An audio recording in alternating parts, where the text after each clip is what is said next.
Rashid bhai, let us know when you're ready. Yes, I'm ready. Let's start. Okay, welcome everyone. Thank you for joining today. We, as part of American Association of Bangladeshi Engineers and Architects, in short ABEA, Silicon Valley chapter, arranging a series of seminars. This time we are focusing on higher studies for Bangladeshi students. We are highlighting the opportunities of Bangladeshi students in the US, and we have two guest speakers, two amazing speakers today. We are very fortunate to have them, and we will have a nice session we're expecting. And please ask your questions at the end of the presentations. We have a Q&A session towards the end dedicated for any question you may have.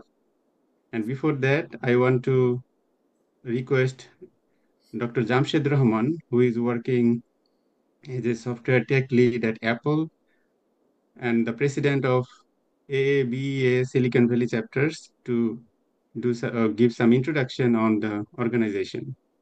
Jamshed bhai, welcome. Thank you, Babu. Thank you. Really happy to be here. I'm going to share my slides, hit share button, and then Keynote. Here we go. I have to hit play, continue to share. I hope everyone can see this. Can everyone see this? Awesome. Thank you. First of all, welcome to everyone. Thank you for being here, especially our guests, Dr. Rajiv Hassan and Faizul Bari. As Mahbub said, I am Jamshed Rahman. I am part of the American Association of Bangladeshi Engineers and Architects. We call it AABEA. We're part of the Silicon Valley chapter. I'm the president here. Now, this is our website, sv.aaba.org. And then this QR code, if you scan this, it points to our LinkedIn group. And you can join this group, and we have a network of Bangladeshi engineers, Bangladeshi American engineers there that can help you. Moving on to the next slide. So, who is AABA, you may ask? And the answer is we are the American Association of Bangladeshi Engineers and Architects. As you can see from this map, our mission is to spread Bangladeshi technologists, engineers, and the diaspora across the United States. So we're trying to drive engineering and scientific growth. This started, I think, in the 80s. We already have chapters, like 10 chapters across the United States. We have large number of members in each of these chapters. We all work within our chapters, and then we all work across the United States with each other to drive various projects for, young school children to college to professionals and everything. Every 2 years, we do a conference. It's a biennial convention. We go to present papers, network, collaborate. It's a really fun time to be in ABA. The next convention will be in Michigan next year in 2026. And then what we do, several parts. We have different committees that work on different things. Like I said, from professional development, people are already at work, how to get to the next position. People who are trying to get into work, job placement, interviews, resumes, networking. And then also for school children, we have other events. We have middle school, high school, college, all kinds of programs. I will encourage you to join and be part of AABA. This is our team for Silicon Valley. Like I said, I'm the president. I work at Apple. We have Shigdar, Dr. Shigdar. He's our president-elect from San Francisco State University. I'm sure he's on the Zoom call. Actually, I know he is. We have Dr. Abedin from IBM Research, Mr. Shahidul Islam, our treasurer, and then Mahbub, who's our host today. Dr. Rahman, he's from Samsung. We have Aziza Rahman from Intel, Sohail Zaman from T-Mobile, Abu Baida from Walmart Labs, and then Rumana Bari from Johnson and Johnson. So as you can see, we have a really nice group of senior engineers and technologists here in Silicon Valley. They're from all the famous companies in tech in Silicon Valley. Everybody came together to drive these programs and be part of this nice team. What programs do we do? I'm not going to go too much, but we have webinars just like the one we're doing today. We do this usually once a month. The first one that we started was a tech talk about startups in Bangladesh, where different CEOs and founders from Bangladeshi startups came and spoke. We have hardware seminars that talk about silicon photonics and bandwidth optimization. And then this was a college seminar. This is for local University California, Berkeley students, where we talked about how to go from college to professional positions, how to find jobs in Silicon Valley. This was our AI workshop where we learned Python and we learned how to use Python libraries to build AI modules to make predictions.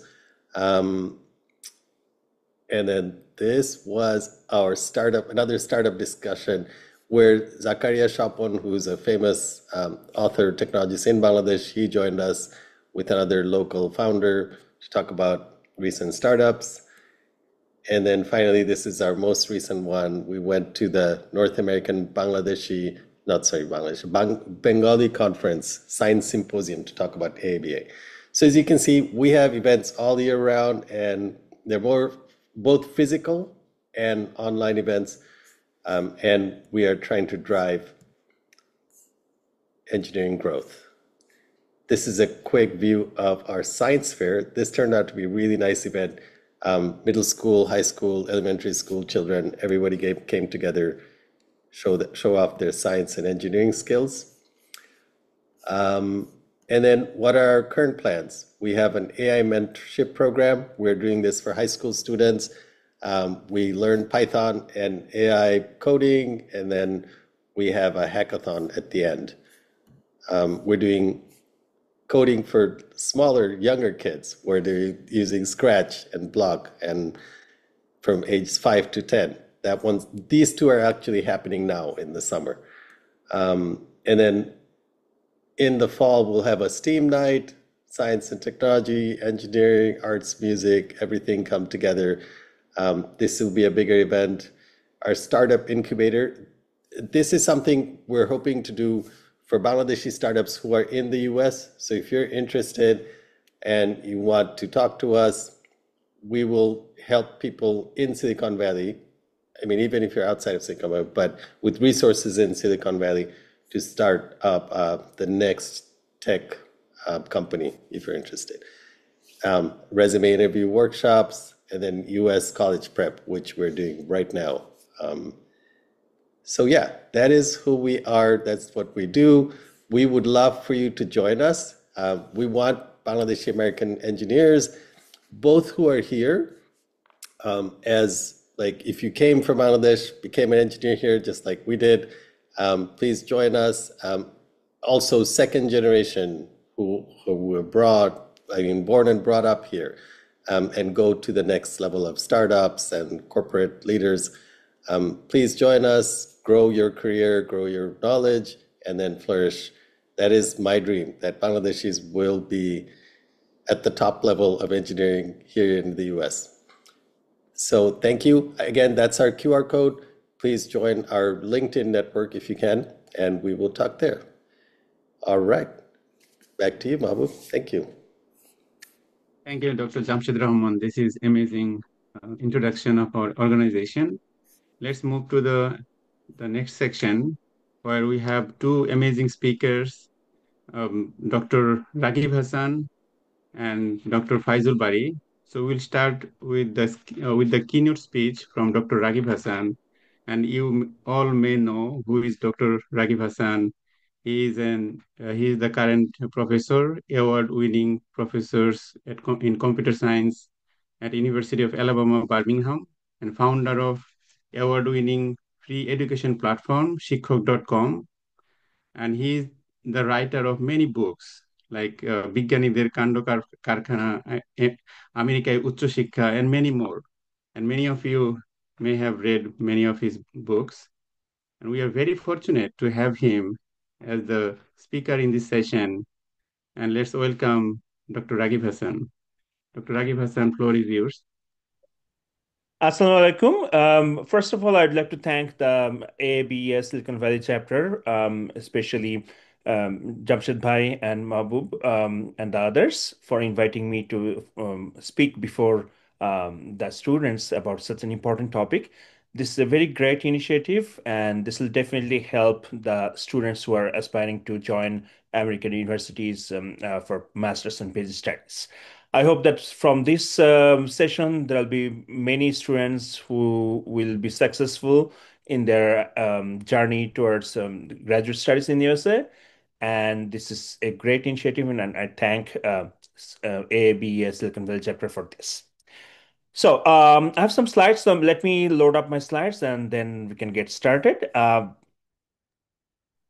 can see your slide. Okay, great. So I titled my talk as Higher Studies in USA, Sky's the Limit, because that's one of my favorite phrases, that sky is actually the limit. If we dream big, we can definitely reach the sky. And Mahbub has already introduced me. I'm a professor of computer science at the University of Alabama at Birmingham. And before that, I graduated from BUET in computer science and engineering many years ago. I graduated in 2002, 96 batch, and I was also a faculty at BUET for about 6 months before I went to start my graduate studies. So now I have experienced these graduate studies from both sides.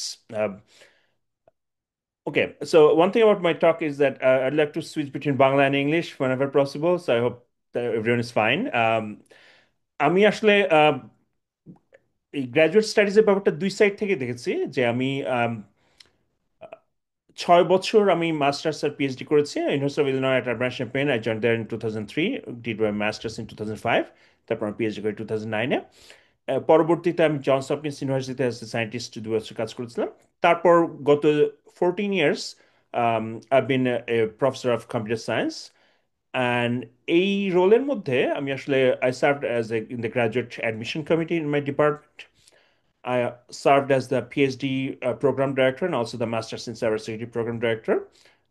So আমাকে আসলে দুই side থেকে এই জিনিসটা face করতে হচ্ছে as a student, plus আমি যখন ফ্যাকাল্টি হিসেবে জয়েন করলাম তখন আসলে আমাকে অ্যাডমিশন কমিটিতে অ্যাজ এ প্রফেসর স্টুডেন্টকে সিলেক্ট করা বা অনেকগুলো অ্যাপ্লিকেশন বাছাই করে সিলেক্ট করা, দুই সাইডে কাজ করা লেগেছে।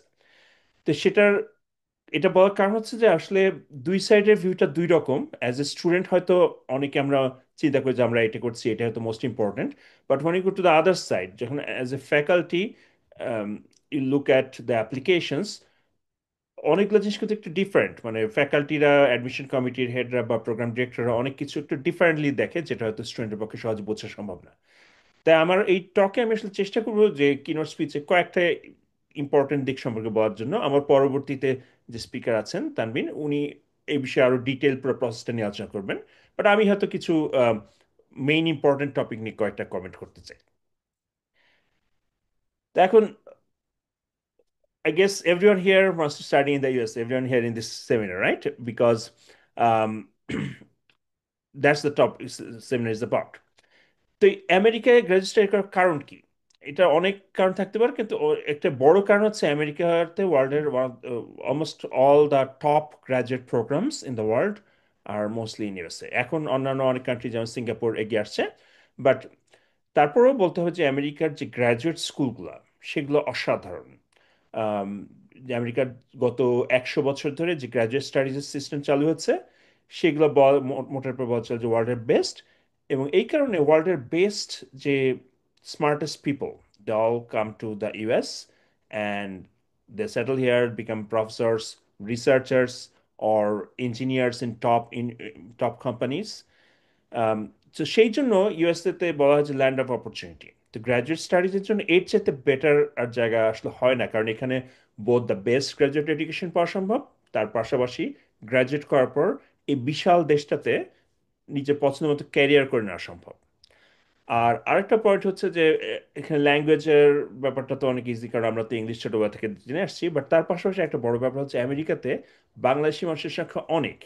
এই যে সিলিকন ভ্যালি চ্যাপ্টারের কথা জামশেদ ভাই বললেন, যে সিলিকন ভ্যালিতে বিশাল সংখ্যক বাংলাদেশি আছেন, শুধু সেখানে না, নিউ ইয়র্ক, টেক্সাস, সবখানে প্রচুর পরিমাণ বাংলাদেশি আছে। কাজেই দেশের বাইরে যে দেশের যে ফিলিংটা পাওয়া, সেটা আমেরিকাতে যেটা সম্ভব, অন্যান্য দেশে অতটা সম্ভব হয় না অতটা। কারণ হচ্ছে আমি একটা এক্সাম্পল দিই, আমাদের এখানে যে বাংলাদেশ স্টুডেন্ট অ্যাসোসিয়েশন আছে, তার একটা মিটিং আমি গত সপ্তাহে গিয়েছিলাম অ্যাজ দেয়ার ফ্যাকাল্টি অ্যাডভাইজার।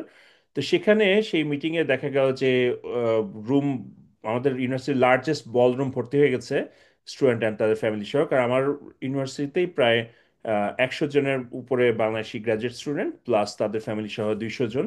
কাজে বোঝা যাচ্ছে যে দেশের বাইরে দেশের ফিল্মটা কত বেশি করে পাওয়া সম্ভব। আর যেটা বললাম যে ল্যান্ড অফ অপরচুনিটি, আমেরিকাতে ইকোনমিক অবস্থা এখন একটু খাবারের দিকে হলেও এখনো এটাতে যে বিশাল একটা দেশে যে পরিমাণ জব অপরচুনিটি আছে, অন্যান্য দেশে সেটা পাওয়া সম্ভব না। So that's Y A lot of people all over the world are trying to get the graduate education done and the future career in the US. এখন এই কথাটা যখন বললাম, তাহলে একটা কিছু গ্রাফ দেখা যাক। তো আমি এই গ্রাফটা স্ট্যাটিস্টার থেকে ডাউনলোড করেছি, যেটা স্ট্যাটিস্টিক্যাল ওয়েবসাইট। তো এইখানে ইফ লুক অ্যাট ইট, এখানে দেখানো হচ্ছে যে ইন্টারন্যাশনাল স্টুডেন্ট আমেরিকাতে কতজন আছেন। এটা 2023-24-এর স্ট্যাটিস্টিক্স, কারণ এটা লেটেস্ট পেলাম। তো এখানে টপে তো অবশ্যই ইন্ডিয়া আছে, আগে একসময় চায়না ছিল টপে, তো চায়না থেকে একটু কমে গেছে বিভিন্ন পলিটিক্যাল কারণে বা অন্যান্য কারণে, but now India is at the top, এবং সেটা ইজ লাইক দেখা যাচ্ছে যে 3,30,000 উপরে আছে, উইচ ইজ ভেরি ট্রু। কারণ আমার ইউনিভার্সিটিতেই যে 700 জন মাস্টার স্টুডেন্ট আছে, তার মধ্যে অন্তত বলবো 600 জন হচ্ছে ইন্ডিয়া থেকে আসা। চাইনিজ হয়তো দু একজন আছে, কিন্তু এখন most of them are coming from India. তো এইগুলো উপরের ওই সব বিশাল বিশাল দেশগুলোর কথা বাদ দিলাম, ইন্ডিয়া চায়না বুঝলাম, সাউথ কোরিয়া বুঝলাম, বড় লোক দেশ, ওখান থেকে নিজের পয়সা পড়তে আসে, কানাডা প্রতিবেশী দেশ। কিন্তু আমার প্রশ্ন হচ্ছে, তারপরে যদি চলে যায় তাহলে দেখবো যে অনেকগুলা ছোটখাটো ছোট মোটো দেশ থেকে আসলে বিশাল পরিমাণ স্টুডেন্ট আসে। ভিয়েতনাম থেকে আসে 22,000, নাইজেরিয়া থেকে আসে 20,000, বাংলাদেশ থেকে এখন এটা কিন্তু অনেক বাড়ছে, এটা কয়েক বছর আগে এটা 8-10 হাজারের মতো ছিল, এখন বেড়ে এটা 17,000 গেছে। তো বুঝলাম নাইজেরিয়াও বড় দেশ, ভিয়েতনামও বড় দেশ বুঝলাম, কিন্তু আমার প্রশ্ন হচ্ছে নেপাল। নেপাল থেকে আমি সবসময় দেখে অবাক হই যে কি পরিমাণ স্টুডেন্ট আমেরিকা পড়তে আসে। 16,742, অলমোস্ট ক্লোজ টু বাংলাদেশ, বাংলাদেশের থেকে খালি 300-250 মতো ডিফারেন্স। তো নেপালের পপুলেশন হচ্ছে খালি 3 কোটি, আমাদের বাংলাদেশে এখানে 18 কোটি, রাইট, 6 গুণ বেশি। কিন্তু নেপাল থেকে আর বাংলাদেশ থেকে ইকুয়াল অ্যামাউন্টের স্টুডেন্ট আসে। তো এটা আরো অন্যান্য দেশের ক্ষেত্রে ব্যাপারটা সত্যি যে তাদের থেকে বিশাল পরিমাণ স্টুডেন্ট আসে, বাংলাদেশ থেকে অতটা এখনো আসে না যেটা আমরা দেখতে চাইতাম। আগে অনেক অনেক কম আসতো, কিন্তু এখনো আসলে অতটা আসে না। তো কারণটা কি? তা আমি এটার কারণটা চিন্তা করতে গিয়ে যে কারণগুলো পেলাম, একটু মেইন পয়েন্ট এখানে list, I try to list them. First of all, lack of information. এটা আসলে একটা লেম এক্সকিউজ, কারণ আজকাল এই গুগলের যুগে, চ্যাট জিপিটির যুগে ইনফরমেশন পাওয়া তো ব্যাপার না। মোবাইলে চ্যাট জিপিটি চাপলেই বা গুগল চাপলেই সব ইনফরমেশন হাতের মুঠে এসে যাচ্ছে। তো তারপরও কিছুটা ল্যাক অফ ইনফরমেশন আছে বটে, কারণ কোন জায়গায় খুঁজতে হবে সেটা বোঝাটা বাংলাদেশ স্টুডেন্টের পক্ষে সম্ভব না। তো আমি আশা করছি যে আজকের এই উদ্যোগের মাধ্যমে, এই সেমিনার সেশনে পরবর্তীতে আমার নেক্সট স্পিকার তানবিন যখন বলবেন, তখন অনেকগুলা ইনফরমেশন দিবেন যেগুলো আপনার ফার্স্ট পয়েন্টটাকে কভার করতে সক্ষম হবে। তো ল্যাক অফ ইনফরমেশন কিসের ব্যাপারে? প্রথমত হচ্ছে কোথায় অ্যাপ্লাই করা যায়, কোন ইউনিভার্সিটিতে ফান্ডিং আছে, কোন প্রফেসর কাছে ফান্ডিং আছে। এই জিনিসগুলো কিন্তু জানা সহজে সম্ভব যদি strategically chat GPT prompt use করা হয় অথবা গুগলে সার্চ করা হয়। তো সেইটা একটু শিখতে হবে। সেকেন্ড পয়েন্ট হচ্ছে ল্যাক অফ কনফিডেন্স, তার মানে হচ্ছে আমি পারবো না, না আমাকে দিয়ে হবে না, এইটা একটা বড় বড় ব্যাপার। আমি দেখছি যে ইন্ডিয়া থেকে বা অন্যান্য দেশ থেকে যেসব গ্রাজুয়েট স্টুডেন্ট আসে, তাদের মান কিন্তু বাংলাদেশি স্টুডেন্ট যে অসাধারণ বেশি, তা মোটেও না। আমি বরং বলবো যে বাংলাদেশের পপুলেশন ওয়াইজ এবং বাংলাদেশি স্টুডেন্টদের মেধা অনুযায়ী there is a lot of opportunity for Bangladeshi students, and Bangladeshi students are equal or if not better than many of the students coming from other places. কিন্তু তারপরেও আমি দেখি যে বাংলাদেশি স্টুডেন্টের অনেকের মধ্যে একটা ল্যাক অফ কনফিডেন্স আছে। আমার মনে হয় হবে না, আমার মনে হয় ফান্ডিং হবে না, আমার জিপে এত, এই কারণে মনে হয় পারবো না। এই চিন্তাটা মানুষের কাজ করে, এবং এই চিন্তাটা খুবই নেগেটিভ একটা চিন্তা। তো এটা নেগেটিভ হচ্ছে এই কারণে যে অনেক কারো হয়তো সিজিপিএ 3.15, তার মনে হলো, "ও, আমার তো সিজিপিএ অনেক কম, আমার ক্লাসের মধ্যে যে ফার্স্ট বয় তার হচ্ছে 3.9, আমাকে তাহলে কিছুই হবে না।" এইটা খুবই একটা নেগেটিভ একটা চিন্তা। কারণ আমি আমার অভিজ্ঞতা থেকে বলতে পারি যে সিজিপিএ একটু কম হলেও অন্যান্য ফ্যাক্টর দিয়ে এই জিনিসটাকে ওভারকাম করে ফেলা যায় এবং স্ট্র্যাটেজিক্যালি অ্যাপ্লাই করে সবই করা সম্ভব। কাজে ল্যাক অফ কনফিডেন্সটাও আসলে একটা বড় বাধা, যেটার কারণে বাংলাদেশ অনেকে হয়তো অ্যাপ্লাই করার সাহসই পায় না, কিন্তু সেটাকে আসলে ওভারকাম করাটা দরকার। নেক্সট হচ্ছে একটু অন্যরকম, যে রিস্ক অ্যাভারশন। যে গ্রাজুয়েট স্টাডিজের ক্ষেত্রে একটা অনেক ক্ষেত্রে ফান্ডিং একটা বড় ফ্যাক্টর হিসেবে কাজ করে। আমার ধারণা যে এই সেমিনারে যারা উপস্থিত আছেন তাদের সবাই আমার মতোই ব্যাকগ্রাউন্ড থেকে আসে, অর্থাৎ মিডল ক্লাস বাংলাদেশি ফ্যামিলির এত টাকা পয়সা নেয় যে নিজের পয়সা বিদেশে পড়াবে। এই কারণে অ্যাপ্লাই করার সময় অনেকেই ফান্ডিং ছাড়া পড়তে যাব না, বা অনলি ফান্ডেড প্রোগ্রামে অ্যাপ্লাই করব, অথবা মাস্টার্স করার ইচ্ছা থাকলেও শুধুমাত্র ফান্ডিং এর জন্য পিএইচডি চেষ্টা করতেই থাকবো। এই চিন্তাটা মাথায় কাজ করে। কিন্তু আমেরিকাতে আমি যেসব মাস্টার স্টুডেন্ট দেখি, স্পেশালি অন্যান্য দেশ থেকে, রীতিমতো গরিব ঘরের ছেলে পেলে, তারাও একটু রিস্ক নিয়ে সেলফ ফান্ড নিয়ে বা পার্সোনাল ফান্ড নিয়ে চলে আসে। কারণ I told before that America is a land of opportunity. So once you come here, people can find different legal jobs, even within the university. I'm not talking about illegal stuff, cash jobs, others. ইউনিভার্সিটিতে প্রচুর বিভিন্ন option আছে legally ইউনিভার্সিটির মধ্যে কাজ করার। সেগুলা কিন্তু আসার পরে সম্ভব, আসার আগে হয়তো ওগুলা জানা যায় না, আসার পরে সেগুলো করে করা সম্ভব।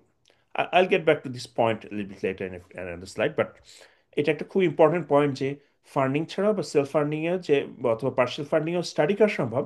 এইটা আসলে অনেকে বাংলাদেশের বুঝতে চান না, জন্য অ্যাপ্লাই করার চেষ্টা করেন না, বা করলেও শুধুমাত্র ফান্ডিংয়ের জন্য একটা জায়গায় অ্যাপ্লাই করেন। তো আরেকটা নেগেটিভ ব্যাপার যেটা কাজ করে সেটা হচ্ছে লং টার্ম প্ল্যানিং। কারণ এই graduate studies is long term process. You can't just graduate with your bachelor's and then decide that, okay, I'm going to apply to PhD or master's now.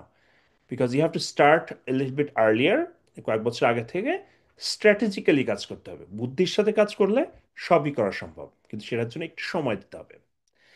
এবং তারপর লাস্টের পয়েন্টটা, যেটা একটু পরে বলবো, সেটা হচ্ছে অবসেশন উইথ নাম্বারস। নাম্বারস নিয়ে অবসেশন মানে কি?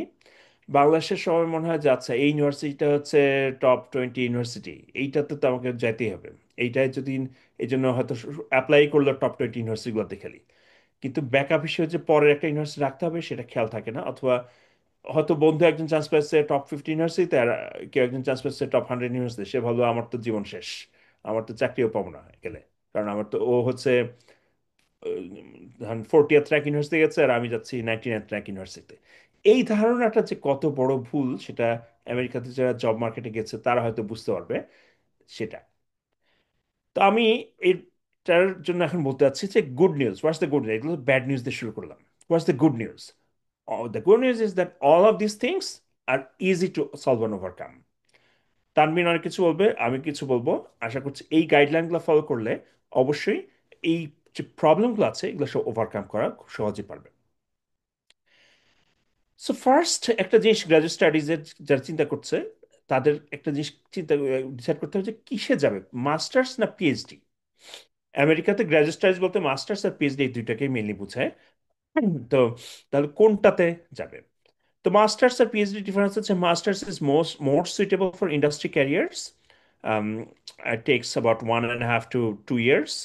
আমি অনেক ইন্ডিয়ান ছেলেপেলেকে দেখছি বা অন্যান্য বিদেশি ইন্টারন্যাশনাল স্টুডেন্টকে দেখছি যে তারা আসে, তারা কোনো মতে খুব দ্রুত গ্রাজুয়েট করার চেষ্টা করে, এবং মাস্টার্সের যে 10টা কোর্স করা লাগে সেটা তারা মোটামুটি 1.5 বছরের মধ্যে শেষ করে ফেলে, তাড়াতাড়ি জব মার্কেটে ঢুকে যায়, বা ম্যাক্সিমাম হয়তো 2 বছর লাগে। তো এটা মাস্টার্সের একটা অ্যাডভান্টেজ।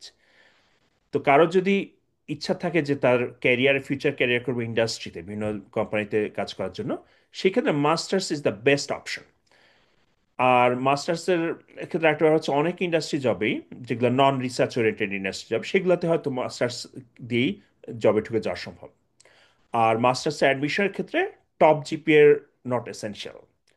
আর কারো যদি মানে পিএইচডি করার ইচ্ছা থাকে, তাহলে মাস্টার্স পর সেই অপশনটা তো খোলা থাকছেই, যে you can move into even better rank university. কেউ হয়তো টপ 50 ইউনিভার্সিটিতে আসছে, মাস্টার্সে ভালো কাজ করলে then you can go to top 10 universities for PhD. So এগুলো হচ্ছে মাস্টার্সের অ্যাডভান্টেজ। আর ডিসঅ্যাডভান্টেজ অবশ্যই হচ্ছে ফান্ডিং অপরচুনিটি একটু মাস্টার্সে কম।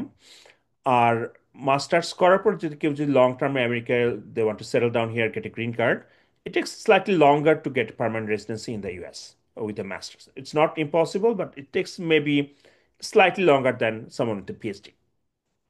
তো এটা গেল হচ্ছে মাস্টার্সের অপশনটার কথা। আর পিএইচডি অপশনটা কি? পিএইচডিটা হচ্ছে তাদের জন্যই দরকার যারা হয়তো একাডেমিয়া অথবা রিসার্চ ও ক্যারিয়ারে যেতে চায় অথবা রিসার্চ ওরিয়েন্টেড ইন্ডাস্ট্রি জবে যেতে চায়। তো এইটাতে মোটামুটি 4 থেকে 7 বছর লাগে। আমার অনেক স্টুডেন্ট 4 বছরও পাশ করে পিএইচডি করে গেছে।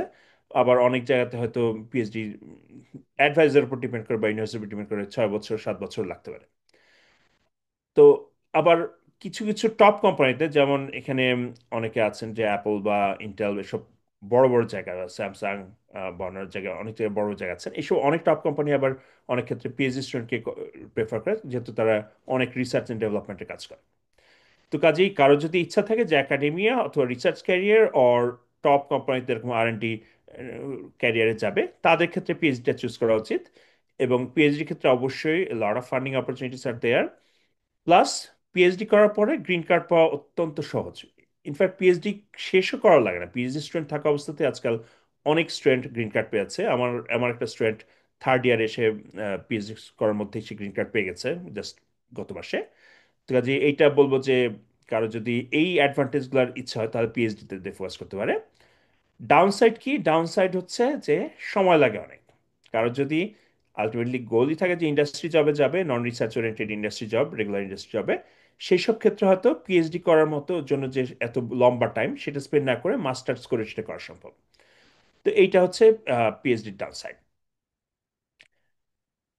তো এখন বড় প্রশ্ন, এগেইন ফেরত আসি যে বুঝলাম তো যে কোনটাতে কি সুবিধা, কিন্তু কথা হচ্ছে টাকা আসবে কোত্থেকে?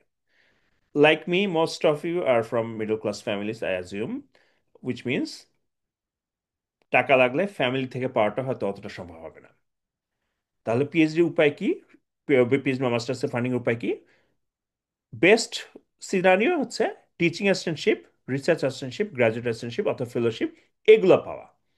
এগুলাতে ইউনিভার্সিটি থেকেই মোস্টলি স্টাইপেন্ড অ্যান্ড যে টিউশন ফি সেগুলো পে করবে। এবং এগুলো অবশ্যই খুব বিশাল অ্যামাউন্টের টাকা না, কিন্তু যা টাকা দিবে তাতে একজন বা কেউ যদি ম্যারিড থাকে তাহলে দুইজনেও মোটামুটিভাবে কষ্ট মষ্টে চালানো সম্ভব। তো এইটা হচ্ছে ওয়ান ওয়ে।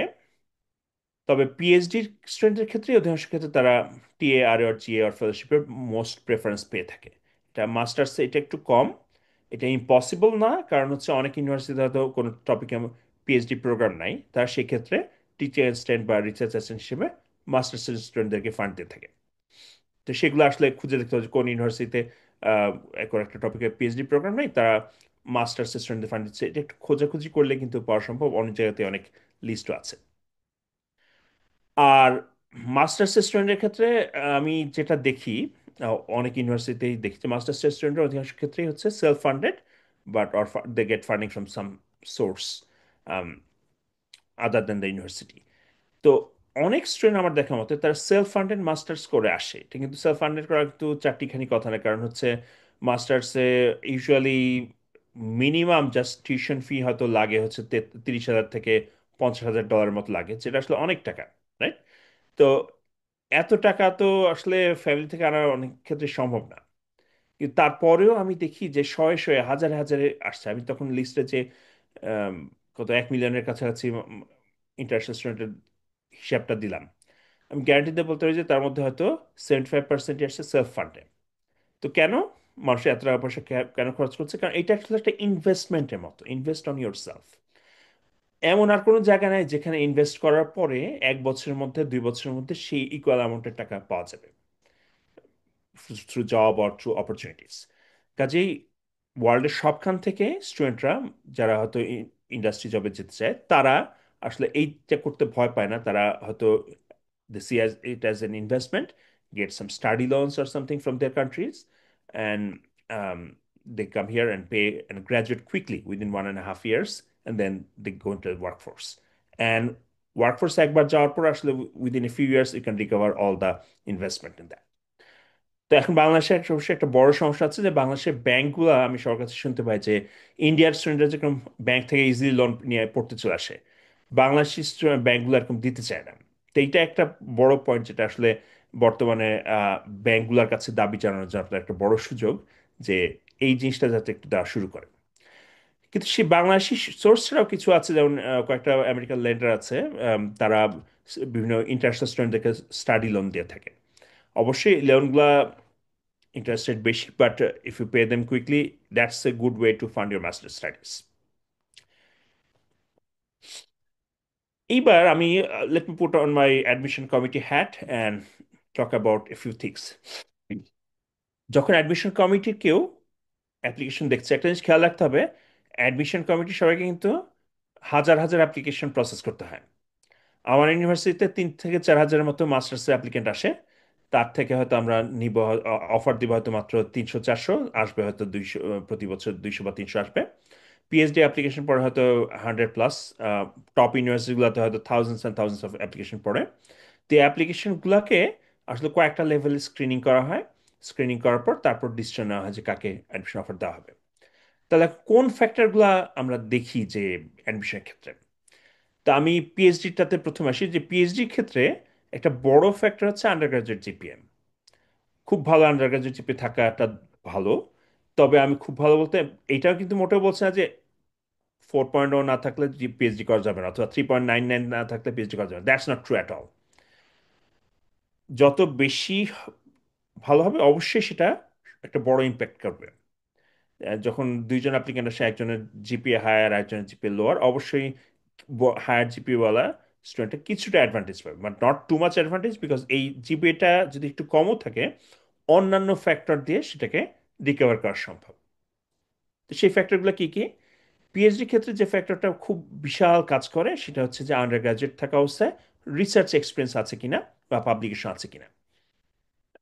এইটা আন্ডার গ্রাজুয়েট থাকার সময় কেউ হয়তো থিসিস করছে, সেই থিসিসের উপর বেস করে পাবলিকেশন আছে কিনা, অথবা আন্ডার গ্রাজুয়েট থাকার সময় কোনো প্রজেক্টে কোনো টিচারের সাথে ফ্যাকাল্টির সাথে কাজ করার পরে সেটাকে পাবলিশ করা হচ্ছে কিনা।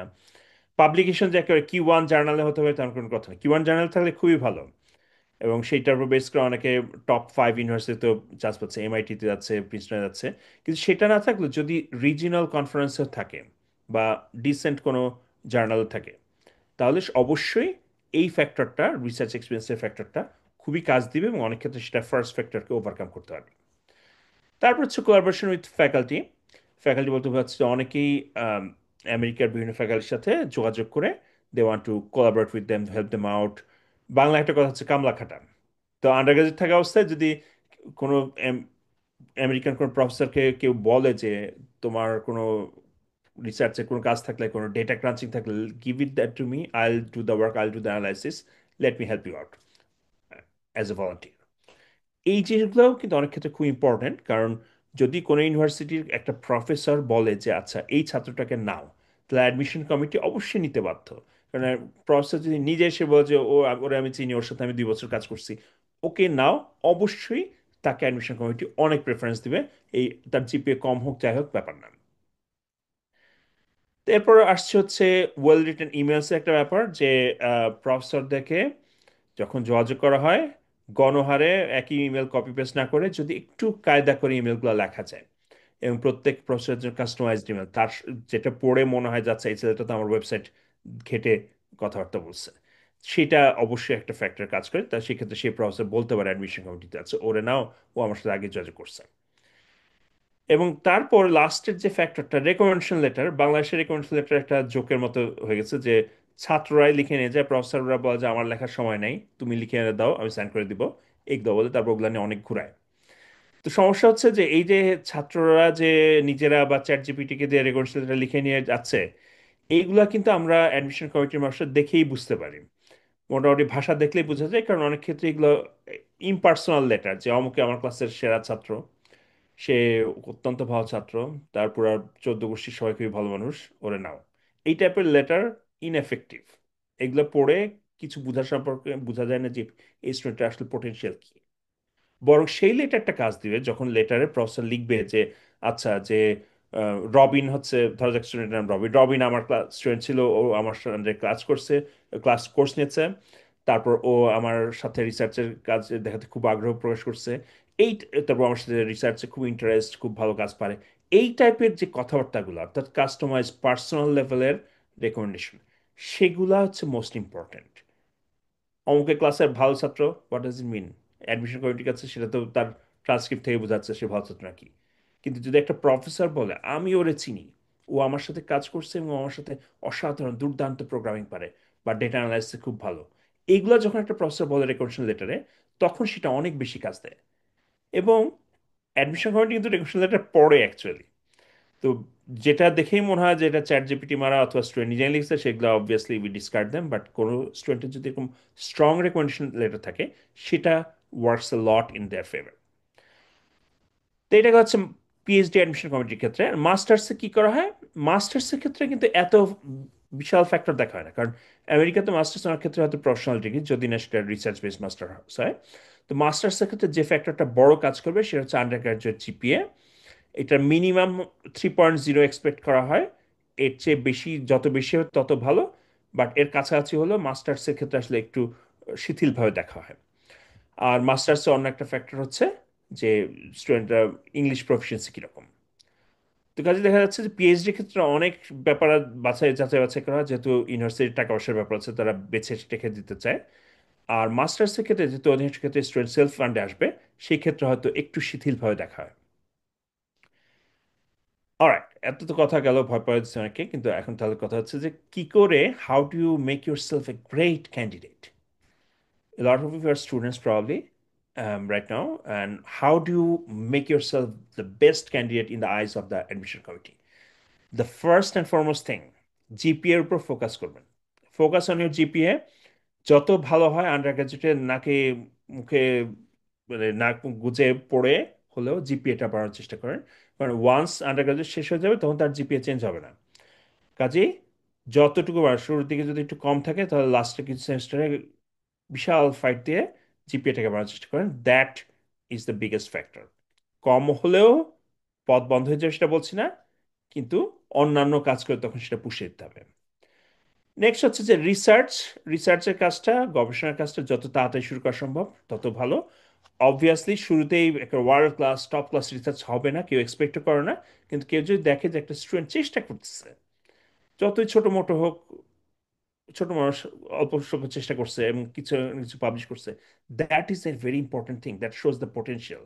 সো কাজেই টিচারদের সাথে, বাংলাদেশের যে স্টুডেন্ট টিচাররা আছে ইউনিভার্সিটির সাথে, তাদের সাথে লেগে থেকে তাদের কামলা খেটে তাদের কাজ করে দিয়ে হলো কিছু রিসার্চে নাম করাটা দরকার, এবং সেটা পাবলিশ করাটা দরকার নিজের নামে। তবে একটা বড় ব্যাপার বলতে চাচ্ছি, বাংলাদেশ থেকে আসলে অনেক স্টুডেন্ট একটা ভুল পথে যায় এই জন্য যে তারা প্রিডেটরি কিছু কনফারেন্স বা জার্নালে পাঠায়, যেগুলা ইন্টারন্যাশনাল জার্নাল অফ অমুক তমুক নাম দিয়ে রাখছে, কিন্তু আসলে হচ্ছে ভুয়া, যার কাছে টাকা দিলেই পাবলিশ করে। এইগুলাতে আবার পাবলিশ হওয়াটা একটু বিপজ্জনক, ওগুলা থাকলে ওপর উল্টা কাজ করে, আচ্ছা এ তো গার্বেজ জায়গায় পাবলিশ করে, নেওয়া যাবে না, এরকম চিন্তা মাথায় আসে। কাজে publish your work but in good places. Improve your English skills. Very important. You have to be able to write really well, and also for phone interviews, you have to speak really well.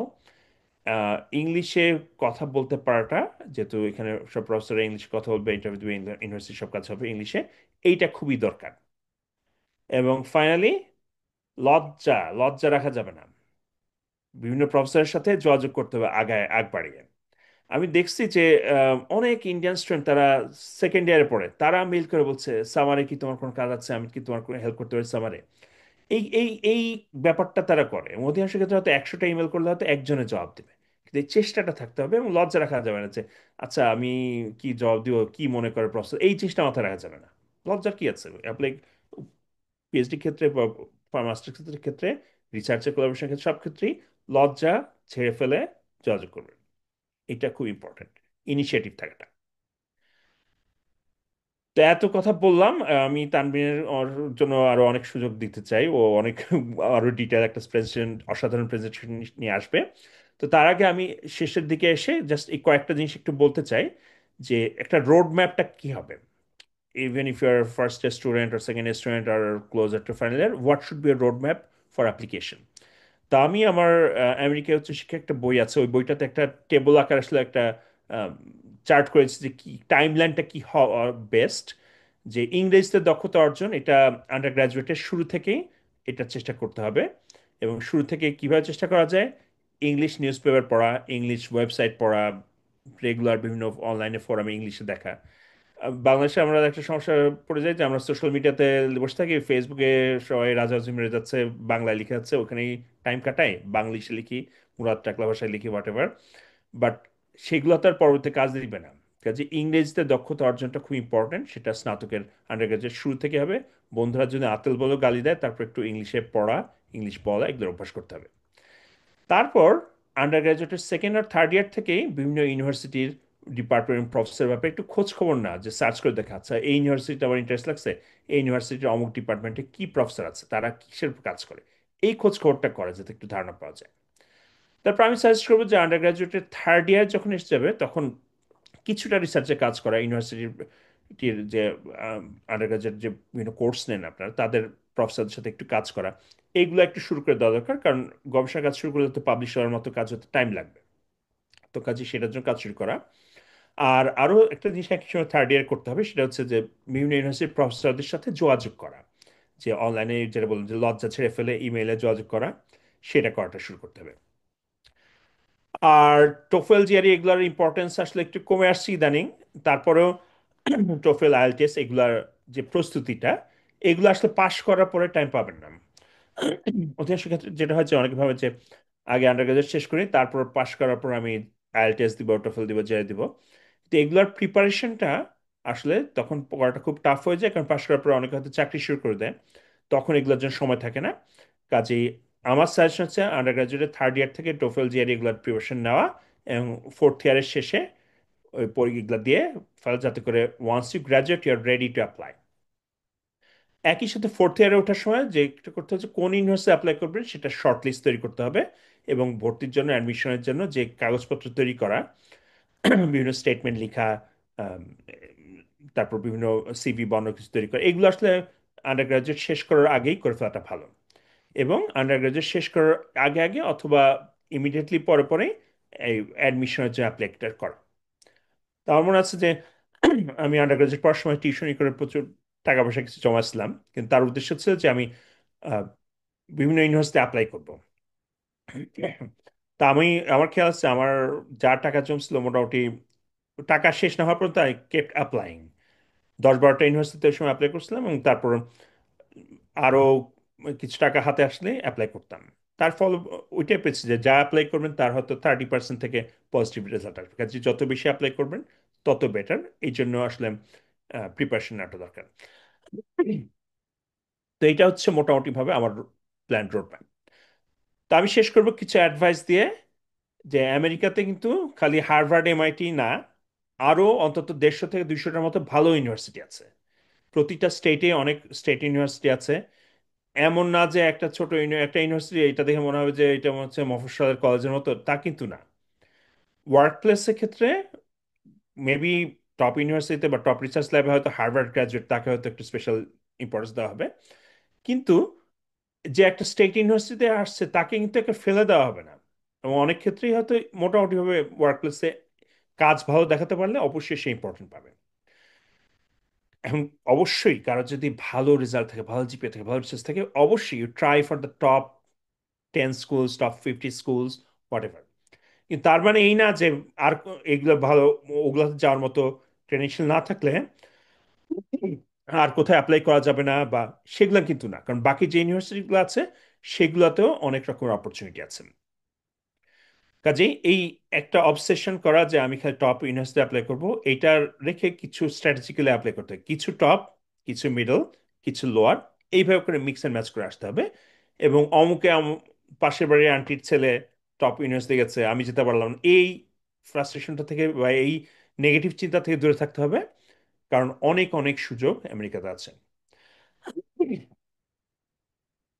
আচ্ছা, সব শেষের স্লাইডে যেটা বলবো সেটা হচ্ছে, এখন তো অনেক গুজব ভাসে। এখন আমেরিকায় বিভিন্ন কারণে ফান্ডিং এর নিয়ে টানাটানি পড়ে গেছে। এখন হয়তো মনে হচ্ছে যে অমুক ফান্ড বাতিল হয়ে গেছে, তো সেটার ফান্ডিং গোয়িং ডাউন, এইটার কি ইম্প্যাক্ট হবে? তো এটা অবশ্যই সত্যি কথা যে ফান্ডিং গত কয়েক মাসে বিভিন্ন ক্ষেত্রে হয়তো ফান্ডিং একটু কমছে, এক্সিস্টিং গ্র্যান্ট বাতিল হয়ে গেছে, আবার অনেক ক্ষেত্রে হয়তো অ্যামাউন্ট কমে গেছে। কিন্তু ফান্ডিং এর সোর্স কিন্তু এই যে এই গ্র্যান্ট থেকে আসে না শুধু, যে ইউনিভার্সিটির যে প্রফেসর গ্র্যান্ট পান সেখান থেকে আসে না। একটা বড় সুযোগ আছে, সেটা হচ্ছে যে নতুন প্রফেসররা আমরা যখন হায়ার করি তাদেরকে 2 থেকে 3টা পিএইচডি স্টুডেন্টের ফান্ডিং আমরা শুরুতে দিয়ে দিই স্টার্ট আপ ফান্ডিং হিসেবে। কাজে আপনার জন্য একটা স্ট্র্যাটেজিক সুযোগ হতে পারে যে নতুন প্রফেসর কারা জয়েন করছে সেটা দেখে তাদের সাথে যোগাযোগ শুরু করা, কারণ তাদের তো টাকা আছে এবং তারা নতুন স্টুডেন্ট নিতে আগ্রহী।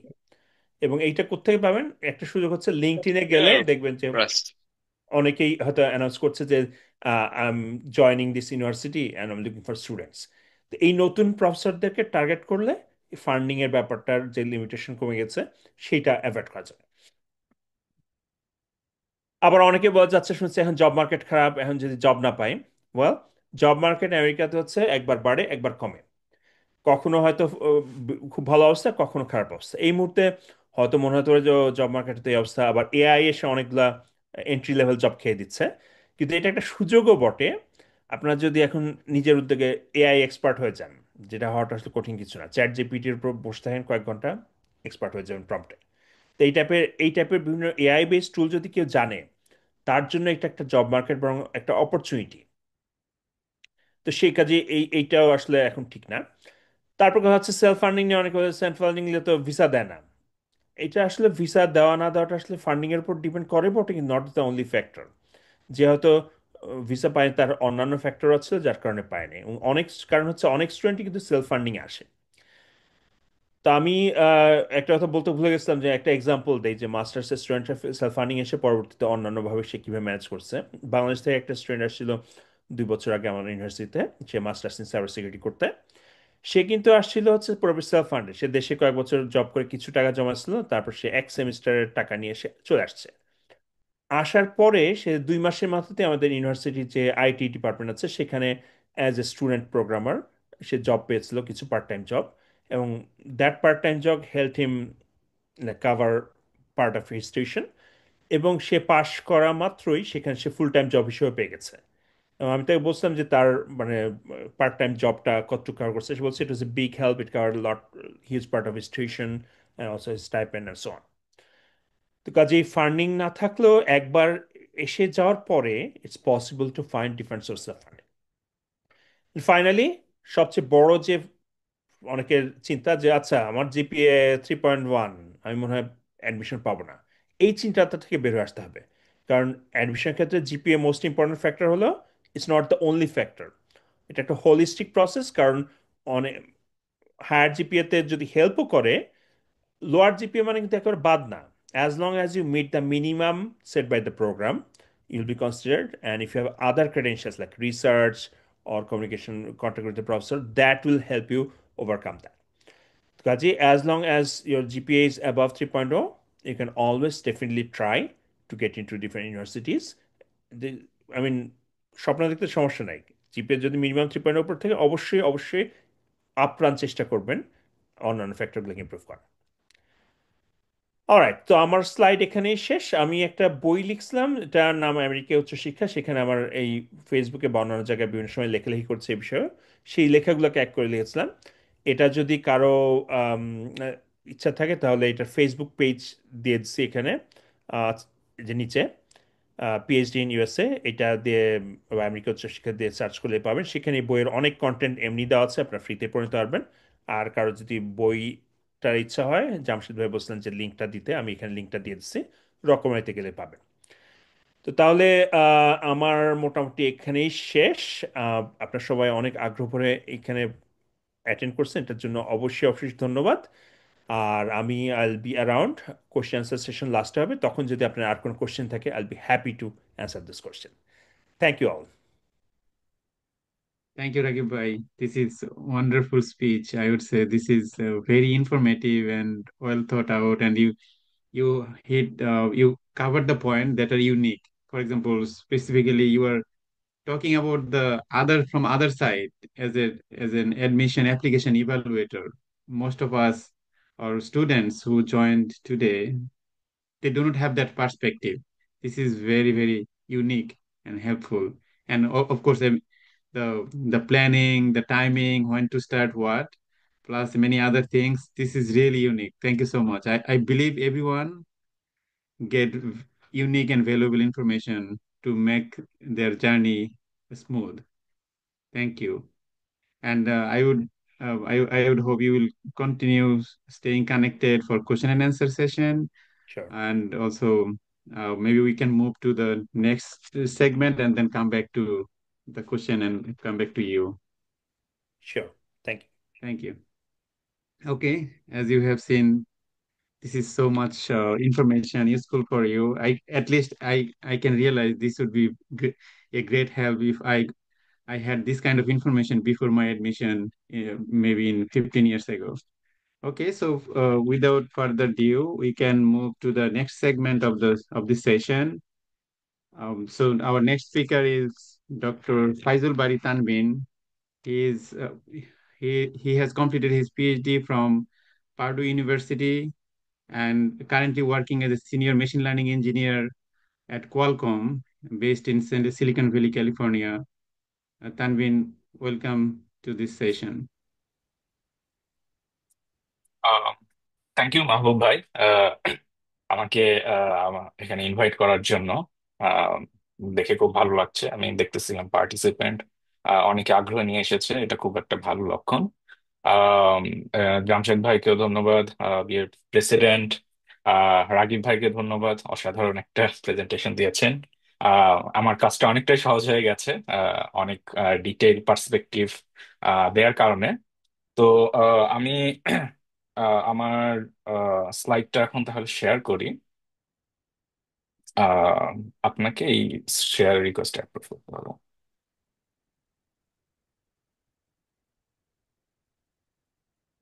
মাহবুব ভাই, Can you আমি share? শেয়ার করেছি। ইয়া, Jamshid bhai, can you accept the share? I did. I think you have to unshare, Mahbub. Oh, Are you still sharing? no, I'm not sharing anything.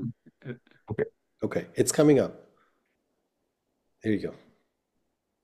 Okay, nice. তো Maybe we see the not in the presenter mode. If you want to yes, share in the presenter mode, okay. Okay, good. Perfect. Thank you. Mhm. ওকে। তো সবাইকে আবারও স্বাগত। আমি ফয়জুল বারী তানভীর, কাজ করছি senior machine learning engineer হিসেবে কলকমে। আমি আমার আন্ডারগ্রেড করেছি বুয়েট থেকে, electrical and electronic engineering, and then PhD করেছি পার্ডু ইউনিভার্সিটি, ইউএসএ থেকে। তো শুরু করা যাক। প্রথমে আমি যে স্লাইডটা নিয়ে কথা বলতে চেয়েছিলাম যে আমরা উচ্চশিক্ষার জন্য কেন আমেরিকা, বাট এই টপিকটা যেহেতু রাগিব ভাই অনেক ডিটেল বলেছে, সো আমি এই স্লাইডটা স্কিপ করতে চাচ্ছি। আমি সরাসরি যে admission total path, application and all others, all the steps, এইগুলো নিয়ে হচ্ছে ডিটেল কথা বলতে চাই। ওকে, সো এখানে আমি যেটা দিয়ে শুরু করছি যে পার্ট টু হায়ার স্টাডি, এখানে খুব জেনেরিক একটা ফ্লো চার্ট আমি তৈরি করেছি। আহ, তো এক একজনের প্রিপারেশন, সবার প্রিপারেশন আসলে একরকম হয় না। এক একজনের টাইম লাইন এক এক রকম, আর অ্যাডমিশন স্ট্র্যাটেজি এবং পার্সোনাল লাইফের অনেক চয়েসের কারণে এদিক সেদিক হয়। সো এটাকে একদম যে এইটাই ফলো করতে হবে, না হলে হবে না, এরকম কিছু না। বাট এটা একটা জেনেরিক গাইডলাইন, কারণ একটা ওভারঅল গাইডলাইন না থাকলে যেটা হয় যে কোথা থেকে শুরু করব, কোনটা আগে করব, কেন করব না। তো যার কারণে আমি এই একটা জেনারেল গাইডলাইন দিয়েছি। তো এই গাইডলাইনটা একটু স্টেপ বাই স্টেপ ব্রেকডাউন করা যাক, কারণ এটা দেখতে একটু কমপ্লেক্স লাগছে। তো তো প্রথমে যেটা হচ্ছে অবশ্যই ব্যাচেলর স্টাডি, বিএসসি বা রিলেভেন্ট ইকুইভ্যালেন্ট আপনার ডিগ্রি যেটা, সেটা করতে হবে, এবং একই সময় আপনার রিসার্চ এবং পাবলিকেশন করতে হবে। তো প্রিপারেশন টাইমলাইন নিয়ে রাগিব ভাই একটা চার্ট দেখিয়েছেন কোন ইয়ারে কি প্রিপারেশন নিতে হবে। সো একটা ইম্পর্টেন্ট ফ্যাক্টর এখানে আমি যেটা বলবো যে রিসার্চ অ্যান্ড পাবলিকেশন, যেহেতু মাস্টার্স এবং পিএইচডি তে তো মাস্ট, মাস্টার্স এর ক্ষেত্রে থিসিস নন থিসিস অপশন আছে। তো রিসার্চ মাস্টার্স এ যারা আসবেন তাদেরও অবশ্যই এই রিসার্চ অ্যান্ড ইফ পসিবল পাবলিকেশনটা কিন্তু কাজে লাগে। আর সো এইটা একটা খুব গুরুত্বপূর্ণ ফ্যাক্টর। তো এই টপিকে আমি পরে আরো ডিটেইল আলাপ করব। বাট শুরুতে যেটা হচ্ছে যে আপনি আন্ডারগ্রেডের সময় প্রস্তুতি নেবেন আপনার রিসার্চ পাবলিকেশন নিয়ে, পাশাপাশি অন্যান্য স্ট্যান্ডার্ডাইজ স্কোপ। তো এই বিএসসি পাশের পরে আপনি যখন অ্যাপ্লাই করবেন, তিনটা জিনিস আপনার লাগবে এখানে। একটা হচ্ছে নিজের একটা সিভি, দেন দুটো স্ট্যান্ডার্ডাইজ এক্সাম আমরা বলি, জিআরই, গ্রাজুয়েট রিকগ্নিশন এক্সামিনেশন, এবং টোফেল। তো এই দুটোতে আমি স্টার দিয়ে রেখেছি। কারণ হচ্ছে এই দুটো মানে গ্রাজুয়েট স্টাডি আমার অভিজ্ঞতায় আমি যেটা দেখেছি যে ছেলেপেলের বা সবার কাছে একটা বড় ব্যারিয়ার মনে হয় যে হ্যাঁ, জিআরই টোফেল এক্সাম একটা কঠিন এক্সাম, কিভাবে দিব, কখন দিব, এটার প্রিপারেশন টাইম লাগবে কি না কি। ব্যাপারটা মোটেও সেরকম না আসলে। জিআরই টোফেলের কন্টেন্ট আপনি যখন রিভিউ করবেন দেখবেন যে এগুলোর অনেক কিছু আপনার অলরেডি জানা। তো জিআরই এবং টোফেলের ক্ষেত্রে মোর ইম্পর্টেন্ট হচ্ছে স্ট্র্যাটেজি। আপনার এক্সাম স্ট্র্যাটেজিটা আপনাকে হেল্প করবে বেটার স্কোর পেতে। আর কিছু হয়তো ছোটখাটো নতুন জিনিস, আর টাইম ম্যানেজমেন্টটা খুবই ইম্পর্টেন্ট এই এক্সাম গুলো। সেগমেন্ট ওয়াইজ টাইম অ্যালোকেট করা থাকে। কাজেই আপনাকে কিন্তু ওই স্ট্র্যাটেজিটাতে বেশ ফোকাস করতে হবে। যদি সেটা করতে পারেন তাহলে মোটামুটি বেশ ভালো স্কোর আসবে। আহ, তো আপনি যখন CV, GRE score, TOEFL score নিয়ে রেডি, মিন টাইম আপনার রিসার্চ তো করেছেন, পাবলিকেশন যদি হয় ভালো, এই সব কিছু নিয়ে আপনি প্রফেসরদের ইমেল করা শুরু করবেন। এবং পাশাপাশি দুটো জিনিস কিন্তু আপনার প্রিপেয়ার লাগবে। একটা হচ্ছে স্টেটমেন্ট অফ পারপাস। এটা কিন্তু একটা প্যারাল স্টেপ। আমি প্রফেসরদের ইমেল করার সময় আপনার স্টেটমেন্ট অফ পারপাস কিন্তু আহ, লিখতে হবে। এবং অফেন এটা হচ্ছে একটা খুব ইগনোর্ড একটা ডকুমেন্ট। শেষ মুহূর্তে কোনো রকমে একটা হাবিজাবি করে অনেকে লিখে দেয়। খুবই খারাপ একটা ব্যাপার। আপনার আহ, পুরো গল্পটা কিন্তু স্টেটমেন্ট অফ পারপাজে আছে, যে আপনি সিভিতে তো কি পয়েন্ট গুলো দিয়েছেন, পাবলিকেশন লিস্ট বা রিসেন্ট, বাট এগুলো কেন হলো, কিভাবে। তো এই ডিটেলটা কিন্তু এসওপি তে থাকে। এইটা কিন্তু খুবই জরুরি একটা ডকুমেন্ট। কাজেই এটাতে একটু সময় দিতে হবে। আহ, পাশাপাশি আপনি তো প্রফেসরদের ইমেল করতে থাকবেন। আচ্ছা, এখানে একটা কমন যেটা আমি বলি যে অনেকে জিআরই স্কোর, টোফেল স্কোর এখনো হয়তো হাতে নেই। কারণ এই এক্সাম গুলো প্রিপারেশনই শুধু না, এগুলো কিন্তু এক্সাম অ্যাপয়েন্টমেন্ট পেতেও সময় লাগে। দেখা যায় যে আপনি যখন অ্যাপয়েন্টমেন্ট খুঁজছেন হয়তো 1 মাস পরে অ্যাপয়েন্টমেন্ট পাচ্ছেন। তো আমি যেটা বলি যে হাতে যেটা আছে, সময় চলে যাচ্ছে, প্রফেসরদের কাছে আপনি শুধু সিভি এবং রিসার্চ প্রোফাইল নিয়ে মেইল করেন, যদি জিআরই টোফেল স্কোর হাতে নাও থাকে। যদি থাকে তো ভালো, প্রফেসর আপনার টোটাল পিকচারটা বুঝতে পারবেন, ইভালুয়েট করতে সুবিধা হবে। না থাকলেও যে বিশাল ক্ষতি হয়ে যাবে তা না। যতটুকুই আছে, যদি একটা স্কোর থাকে বা দুটো থাকে তো খুবই ভালো, না থাকলেও যা আছে এটা নিয়ে প্রফেসরদের ইমেল করবেন। এরপর ইমেল থেকে আপনি পজিটিভ রেসপন্স পেতে পারেন, জেনারিক রেসপন্স পেতে পারেন, কোনো রেসপন্স নাও পেতে পারেন। ডিপেন্ডিং অন দ্যাট আপনি আহ, আপনার এসওপি বা স্টেটমেন্ট অফ পারপাজে কিছুর মডিফিকেশন আসবে। সেটা হচ্ছে যে প্রফেসর আপনাকে পজিটিভ রিপ্লাই দিয়েছেন অবশ্যই তার নাম সবার প্রথমে আপনার এসওপিতে থাকবে। আহ, আপনি তার সাথে কাজ করতে চান এই ডিটেল বিষয়গুলো নিয়ে আপনি বলবেন। দেন ইভেন ইফ আমি অনেকে সাজেস্ট করি যেটা, যে যদি সেরকম পজিটিভ কারোর সাথে ইন্টারভিউ হয়তো দেওয়া হয়নি, তারপর তিনি হয়তো আপনাকে জাস্ট রিপ্লাই দিয়েছেন মোটামুটি জেনেরিক বা কিছুটা হয়তো জেনেরিকের চেয়ে একটু বেটার, যে হ্যাঁ তার কাজে ইন্টারেস্টেড, বাট এই মুহূর্তে হয়তো তার কাছে ফান্ড নেই। তো আমি বলবো যে স্টিল এসওপিতে তাদেরকে মেনশন করবেন। তো এই জিনিসগুলো অ্যাডজাস্ট করতে হবে। এরপর রিকমেন্ডেশন, লেটার অফ রিকমেন্ডেশন। এই আহ, আপনার বাংলাদেশের যেটা বাস্তবতা, যদিও এটা আসলে প্রফেসর লেখার কথা, আমি এখন পর্যন্ত মানে খুব রেয়ার 1-2 জন প্রফেসর নিজের মতো লেখেন, বা প্রফেসরের লিখলেও আসলে তারা একটা ড্রাফট চান, যে ঠিক আছে তুমি একটা প্রথম ড্রাফট আমাকে দাও, আমি সেটা মডিফাই করে আপলোড করব। তো সেই জিনিসটা কিন্তু আপনাকে ড্রাফটটা প্রিপেয়ার করতে হবে।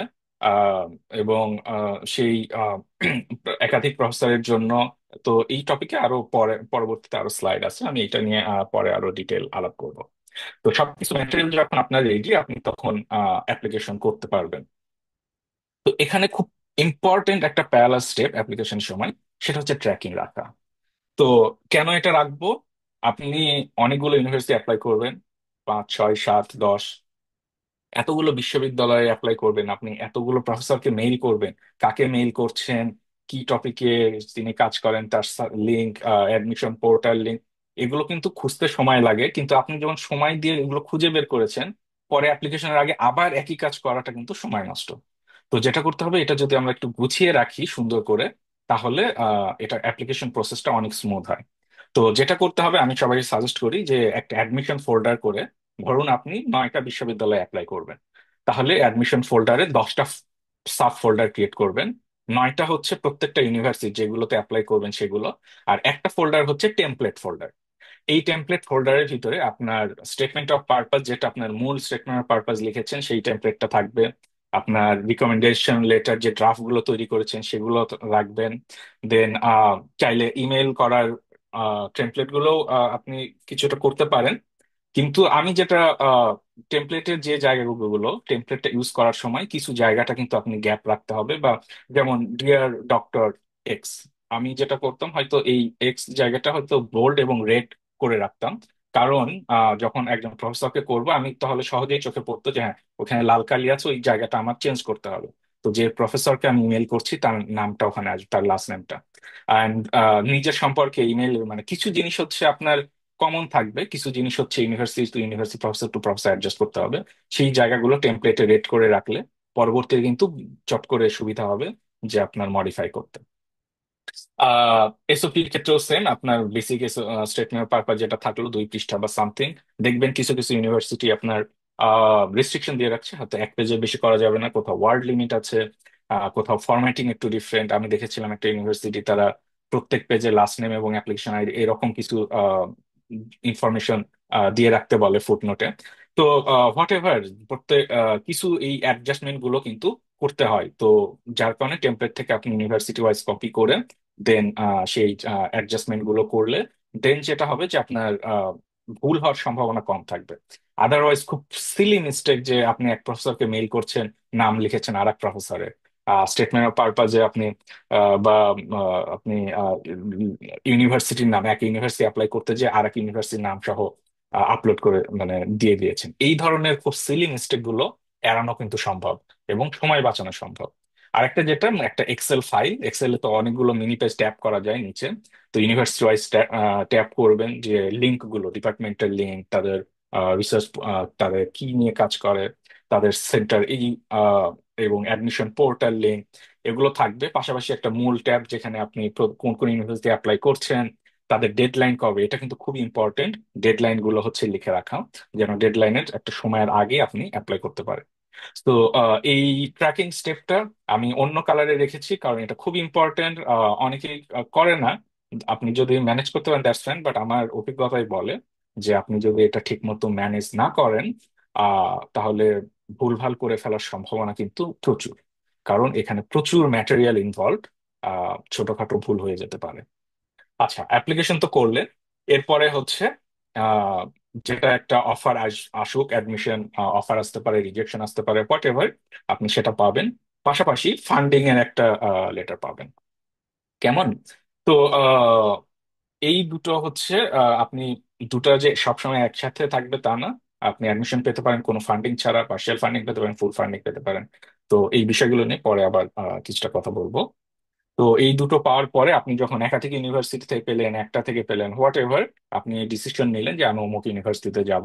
তো তাদের অফার অ্যাকসেপ্ট করলে দেন তাদের ইন্টারন্যাশনাল স্কুল থেকে আপনাকে I-20 ইস্যু করবে। কোন কোন ইউনিভার্সিটি নিজে থেকে ইস্যু করে অ্যাকসেপ্ট করার পর, কোন কোন ইউনিভার্সিটিতে আপনাকে আবেদন করতে হয় তাদের ইন্টারন্যাশনাল যে স্কুল বা ISS যেটা আছে তাদেরকে বললে তারা তখন I-20 ইস্যু করে। দেন I-20 হাতে পাওয়া মাত্র আপনি ভিসার জন্য অ্যাপ্লাই করবেন, এবং এটা কিন্তু একটা সময় সাপেক্ষ ব্যাপার। ভিসা স্লট পেতে সময় লাগে প্রথম কথা। দ্বিতীয়ত অনেক অ্যাডমিনিস্ট্রেটিভ প্রসেসিং বা এপিতে দেয়, এইটা দিলে আপনাকে কিন্তু আবার 1 মাস 2 মাসের একটা ওয়েট পিরিয়ড বা আরো বেশি হতে পারে। তো আহ, যার কারণে এই ভিসা প্রসেস বা এই প্রসেস গুলো একটু আর্লি শুরু করতে পারলে ভালো। ফাইনালি আপনি ভিসা পেয়ে গেলে তো সবকিছু ডান। আপনি ক্লাস শুরুর মোটামুটি 1 মাস আগে থেকে শুরু করে যে কোনো সময় আসতে পারবেন। আমি রিকমেন্ড করি ওরিয়েন্টেশন, সাধারণত ক্লাস শুরুর যে ডেটটা থাকে তার 1 সপ্তাহ বা কয়েকদিন আগে একটা ওরিয়েন্টেশন থাকে। অনেকে স্কিপ করে, বাট আমি বলবো যে এটা স্কিপ করা উচিত না। ডিপার্টমেন্ট সম্পর্কে বা গ্রাজুয়েট স্টাডি সম্পর্কে অনেক ভ্যালুয়েবল তথ্য পাওয়া যায়। এবং অনেকের লোকাল, শুধু ইউনিভার্সিটি না, ইউনিভার্সিটি অ্যাফিলিয়েটেড অনেকের লোকাল বিজনেস বা অনেকে আসে, তারা নিজেদের সম্পর্কে জানায়। তো এটা কিন্তু জানার একটা ভালো উপায়। তো চেষ্টা করবেন যে ওরিয়েন্টেশন প্রোগ্রামের আগ দিয়ে যাওয়ার এবং ওরিয়েন্টেশনে অ্যাটেন্ড করার। তো এটা হচ্ছে মোটামুটি একটা complete flow chart. But again এটা কিন্তু খুব জেনারিক একটা ফ্লো চার্ট। অনেকের হচ্ছে জিআরই টোফেল, যেটা রাগিব ভাই বলেছেন বিএসসি সময় প্রস্তুতি নেওয়া উচিত, বাট নেওয়া হয়ে ওঠেনি কোনো কারণে, সব শেষ হয়ে যায়নি। আপনি বিএসসির পরেও প্রস্তুতি নিতে পারেন। হয়তো প্রফেসরদের ইমেল করে ভালো রেসপন্স পান নাই, স্টিল আপনি এসওপি তে যাদেরকে টেন্টেটিভ মনে হচ্ছে দিয়ে অ্যাপ্লাই করতে পারেন। মূল কথা হচ্ছে যে এটা পার্সন টু পার্সন, এই ফ্লো চার্টটা কিন্তু একটু ভ্যারি করবে, বাট এটাকে একটা জেনারিক গাইডলাইন হিসেবে নিতে পারলে ভালো। আচ্ছা, আহ এরপরে আমি এই প্রত্যেকটা টপিকে একটু আহ আলোকপাত করব।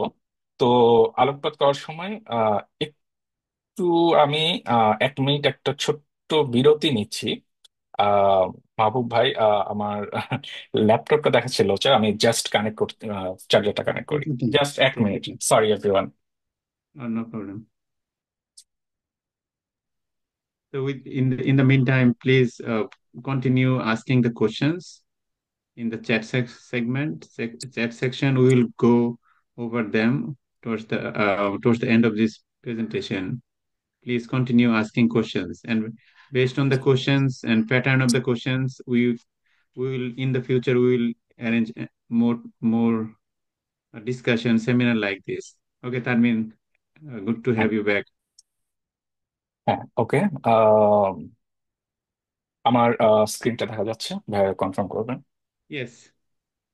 ওকে, perfect. Sorry for the short interruption. Oh, no problem. আচ্ছা, আম, তাহলে আমরা এই প্রত্যেকটা টপিকে একটু ডিটেল আলোকপাত করি। তো প্রথমেই যেটা নিয়ে কথা বলবো, স্ট্যান্ডার্ডাইজ টেস্ট। তো দুটো মূলত, একটা হচ্ছে গ্রাজুয়েট রেকর্ড এক্সামিনেশন জিআরই, আর একটা হচ্ছে ইংলিশ প্রফিসিয়েন্সি টেস্ট। ইউজুয়ালি আমেরিকাতে যারা আসে হয়তো আমি দেখেছি ম্যাক্সিমাম টোফেল দেয়, অনেকে আইএলটিএসও দেয়। Both are accepted in most universities, so that's fine. তো জিআরই নিয়ে যেটা বলবো, জিআরইর ফরম্যাটটা এখন একটু চেঞ্জ হয়েছে সেপ্টেম্বর 2023 থেকে। এই তথ্যটা ইম্পর্টেন্ট কারণ আপনি অনেক ফ্রি ম্যাটেরিয়াল পাওয়া যায়, বাট ম্যাটেরিয়াল গুলো যেহেতু একটু পুরনো বছরের, সো আপনাকে কিন্তু দেখতে হবে যে আপনি কোন ম্যাটেরিয়ালটা ইউজ করছেন। যেহেতু এই চেঞ্জটা খুব বেশি দিনের না, 2 বছরেরও কম সময় আগে, তো সম্ভাবনা আছে যে আপনি বিভিন্ন গ্রুপগুলোতে পুরনো ম্যাটেরিয়াল হয়তো পাবেন। তো সেক্ষেত্রে একটু সতর্ক থাকতে হবে। বিশেষ করে কোশ্চেন গুলো আগের মতোই আছে, 3টা সেকশন।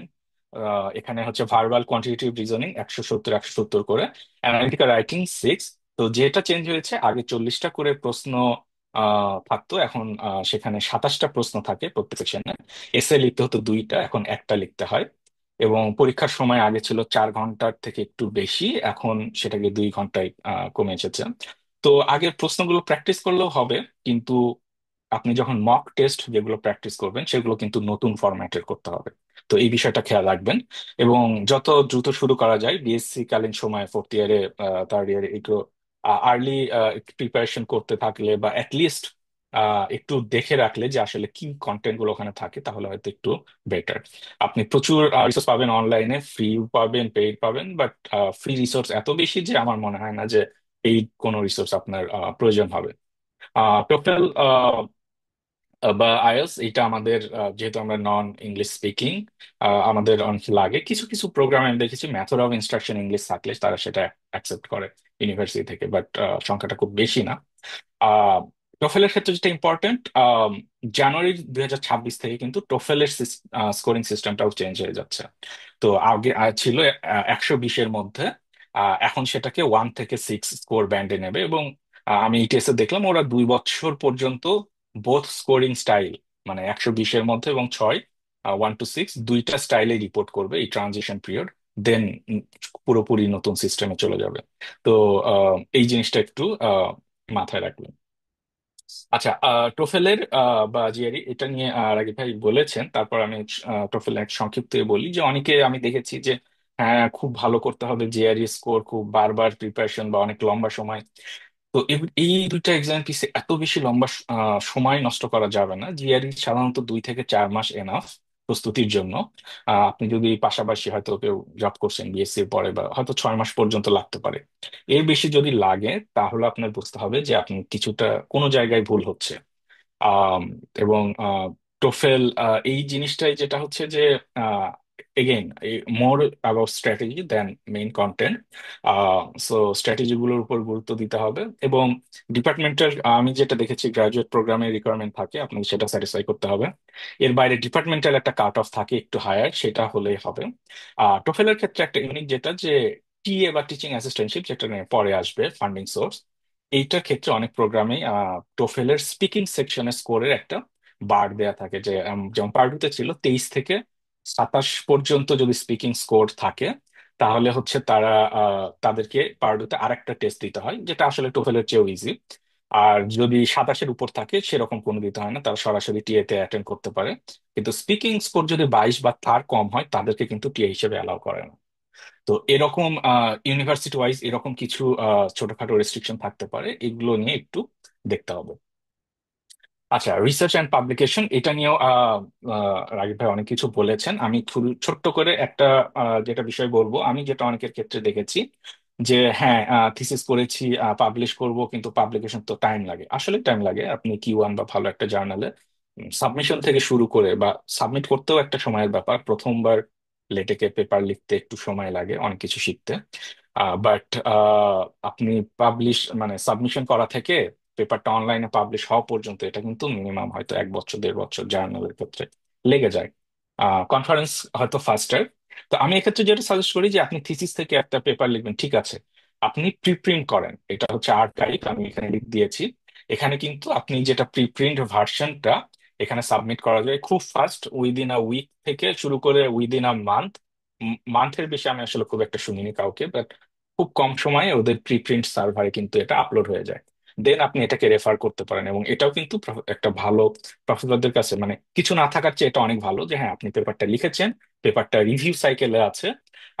সো এটা একটা ভালো একটা আপনার ইমপ্রেশন ক্রিয়েট করবে।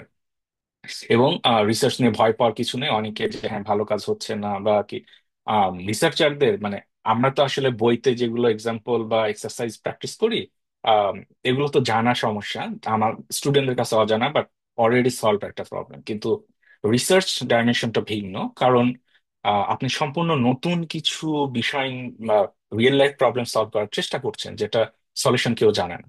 যদি কেউ অলরেডি জেনে থাকে তাহলে সেই রিসার্চ করার আসলে কোনো মানে নাই, ভ্যালুলেস। বাট যেই একটা অজানা একটা নতুন সমস্যা নিয়ে আপনি কাজ করছেন, তো স্বাভাবিক যে চাইলে একটা নতুন সমস্যা নিয়ে কাজ করলেই সঙ্গে সঙ্গে সমাধান এসে যাবে, ব্যাপারটা এরকম না। ভুল হতে পারে, ফেল করতে পারেন। এবং একদম প্রো রিসার্চাররাও, অনেক সিনিয়র প্রফেসরও দেখা যায় যে হয়তো একটা টপিকে কাজ করছেন, আর সার্টেন পরে যে না, এটা আসলে এভাবে সম্ভব না। এটা পার্ট অফ রিসার্চ, ফেইলিয়ার এটা আসতেই থাকবে। এইটা নিয়ে মানে আমাদেরও হয়, ইভেন রাগিব ভাই তো উনি বলতে পারবেন, উনি এখন প্রফেসর, বাট ওনাদেরও যে মানে চাইলেই যে এই সলিউশনটা ইভেনচুয়ালি কাজ করবে, ব্যাপারটা এরকম না। রিসার্চাররা কিন্তু অনেক এভিনিউতে তাদের বারবার চেষ্টা করতে হয়, কারণ অনেক কিছু কাজ করে না, ফেল করে। সো এটা নিয়ে সংকোচ করা যাবে না, ভয় পাওয়া যাবে না। এটা পার্ট অফ রিসার্চ লাইফ। কেমন? আচ্ছা, সিভিতে আমি এখানে আসলে ইন্টেনশনালি অনেক 2টা স্লাইড ধরে অনেক ডিটেইল গাইডলাইন দেখেছি। স্লাইড গুলো পরে যেহেতু শেয়ার করা হবে সেখানে দেখতে পারবেন। খুব কি কিছু পয়েন্ট নিয়ে আমি কথা বলি। প্রথম কথা হচ্ছে, এই একাডেমিক সিভি বা রেজুমে, এটা কিন্তু আপনার বায়োডাটা না। যে আপনি, সো বায়োডাটা থেকে একটু ডিফারেন্ট। আপনার জীবন বৃত্তান্ত, পরিবার, এইসব কিছু এখানে থাকবে না অবশ্যই। আপনার ছবি থাকবে না, অনেকে মাল্টি কালার টেক্সট ইউজ করে, এটা রিকমেন্ডেড না। আম, আর ফন্ট, বিভিন্ন টাইপের ফ্যান্সি ফন্ট, ফন্টের ক্ষেত্রে মানে আপনি যদি ঠিকমতো এমবেড না করেন, দেখা যাচ্ছে হয়তো ব্রোকেন হয়ে গেছে সাবমিটের সময়। সো এইসব অ্যাভয়েড করে কমন যেগুলো টাইমস নিউ রোমান, ক্যালব্রি, যেগুলো খুব কমন সবাই ইউজ করে, এই ধরনের ফন্ট ইউজ করাটাই বেটার। আপনার ইমেল আইডি থাকবে, লিঙ্কডইন লিঙ্ক যদি আপনার কমপ্লিট প্রোফাইল থাকে লিঙ্কডইনের, অবশ্যই সেটা দিবেন। একটা খুব কমন মিস্টেক, আপনি অনেকে হচ্ছে আপনি রিসার্চ ইন্টারেস্ট দিয়েছেন, রিলেভেন্ট কোর্স ওয়ার্ক, রিলেভেন্ট কোর্সে আপনি লিখেছেন EE 3 to 6। EE 3 to 6 আসলে কি? আপনার এই বিশ্ববিদ্যালয়ের, ইভেন আমি তো বুয়েটের, আমি যদি অন্য একটা বিষয় ঢাকা ভার্সিটির E326 কি মিন করে আমি জানি না, এটা সম্ভব না জানা, আর প্রফেসরদের পক্ষে তো সম্ভবই না। সো আপনাকে কিন্তু কোর্সটা কি এটা লিখতে হবে, E326 VLSI ডিজাইন, আপনাকে ওই নামটা কিন্তু উল্লেখ করতে হবে। রিসার্চ এক্সপিরিয়েন্স পাবলিকেশন, এটি আপনি যেটাই করেছেন না কেন, থিসিস যতটুকু করেছেন, পাবলিকেশন যদি না হয় থিসিস টাইটেল সহ থিসিসটা আপনি কোনো গিটহাব বা কোথাও রাখলেন এবং সেই লিঙ্কটা শেয়ার করলেন, যেন থিসিসটা কেউ ইউজ মানে পড়তে পারে। পাবলিকেশন থাকলে বা আর্কাইভ করলে সব আর ভালো। বাট এটা যেটা হচ্ছে রাগিব ভাই বলেছেন, আমিও খুব স্ট্রংলি এটা সাজেস্ট করি, রেড কালারে লেখা আছে, এই টাকা দিয়ে স্ক্যাম কনফারেন্স বাংলাদেশেও আছে। এবং প্রিডেটরি জার্নাল, এখন তো এআই এর যুগে এআই কে দিয়ে লিখিয়ে নিয়ে টাকা দিয়ে জার্নালে পাবলিশ করা, এগুলো কিন্তু স্ট্রং একটা একটা নেগেটিভ ইমপ্রেশন ক্রিয়েট করে। এগুলো আসলে কোনো লাভ হয় না, টাকাও নষ্ট এবং সময় নষ্ট, উল্টো ক্ষতি। তো এগুলো থেকে অবশ্যই অবশ্যই দূরে থাকতে হবে। আম, এবং একটা জিনিস হচ্ছে যে কোনো কিছু এখানে ছোট না, আপনি যতটুকু রিসার্চ করেছেন, যে বিষয়ে করেছেন, পাবলিশ হোক যেটাই হোক, আন্ডার সাবমিশন, এগুলো কিন্তু আপনি চেষ্টা করবেন দেখাতে। আর আহ, একটা জিনিস খুব ছোট্ট, আমি সাজেস্ট করি যে সিভিটা হচ্ছে যদি সম্ভব হয় লেটেকে লিখতে, এবং ওভারলিপে আপনারা কতজন জানেন জানি না, অনেকে হয়তো জানেন ওভারলিপ ফ্রি। আর এডু ইমেল থাকলে তাদের জন্য একদম প্রিমিয়াম ভার্সনটাও ফ্রি।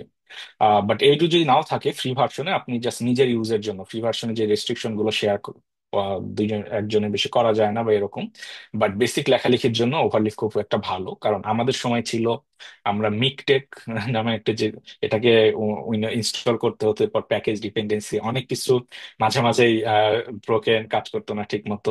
ওভারলিপ আসাতে এই সমস্যাটা চলে গেছে, ওরাই সবকিছু মেনটেন করে, আপনি you can focus on the writing. তো সিভি এটাতে লিখলে সুবিধা কি, আপনি যে লেটেকে লিখতে পারেন এইটা, কারণ আপনি পেপার কিন্তু লেটেকে লিখবেন, ম্যাক্সিমাম প্রফেসর তাই লেখে।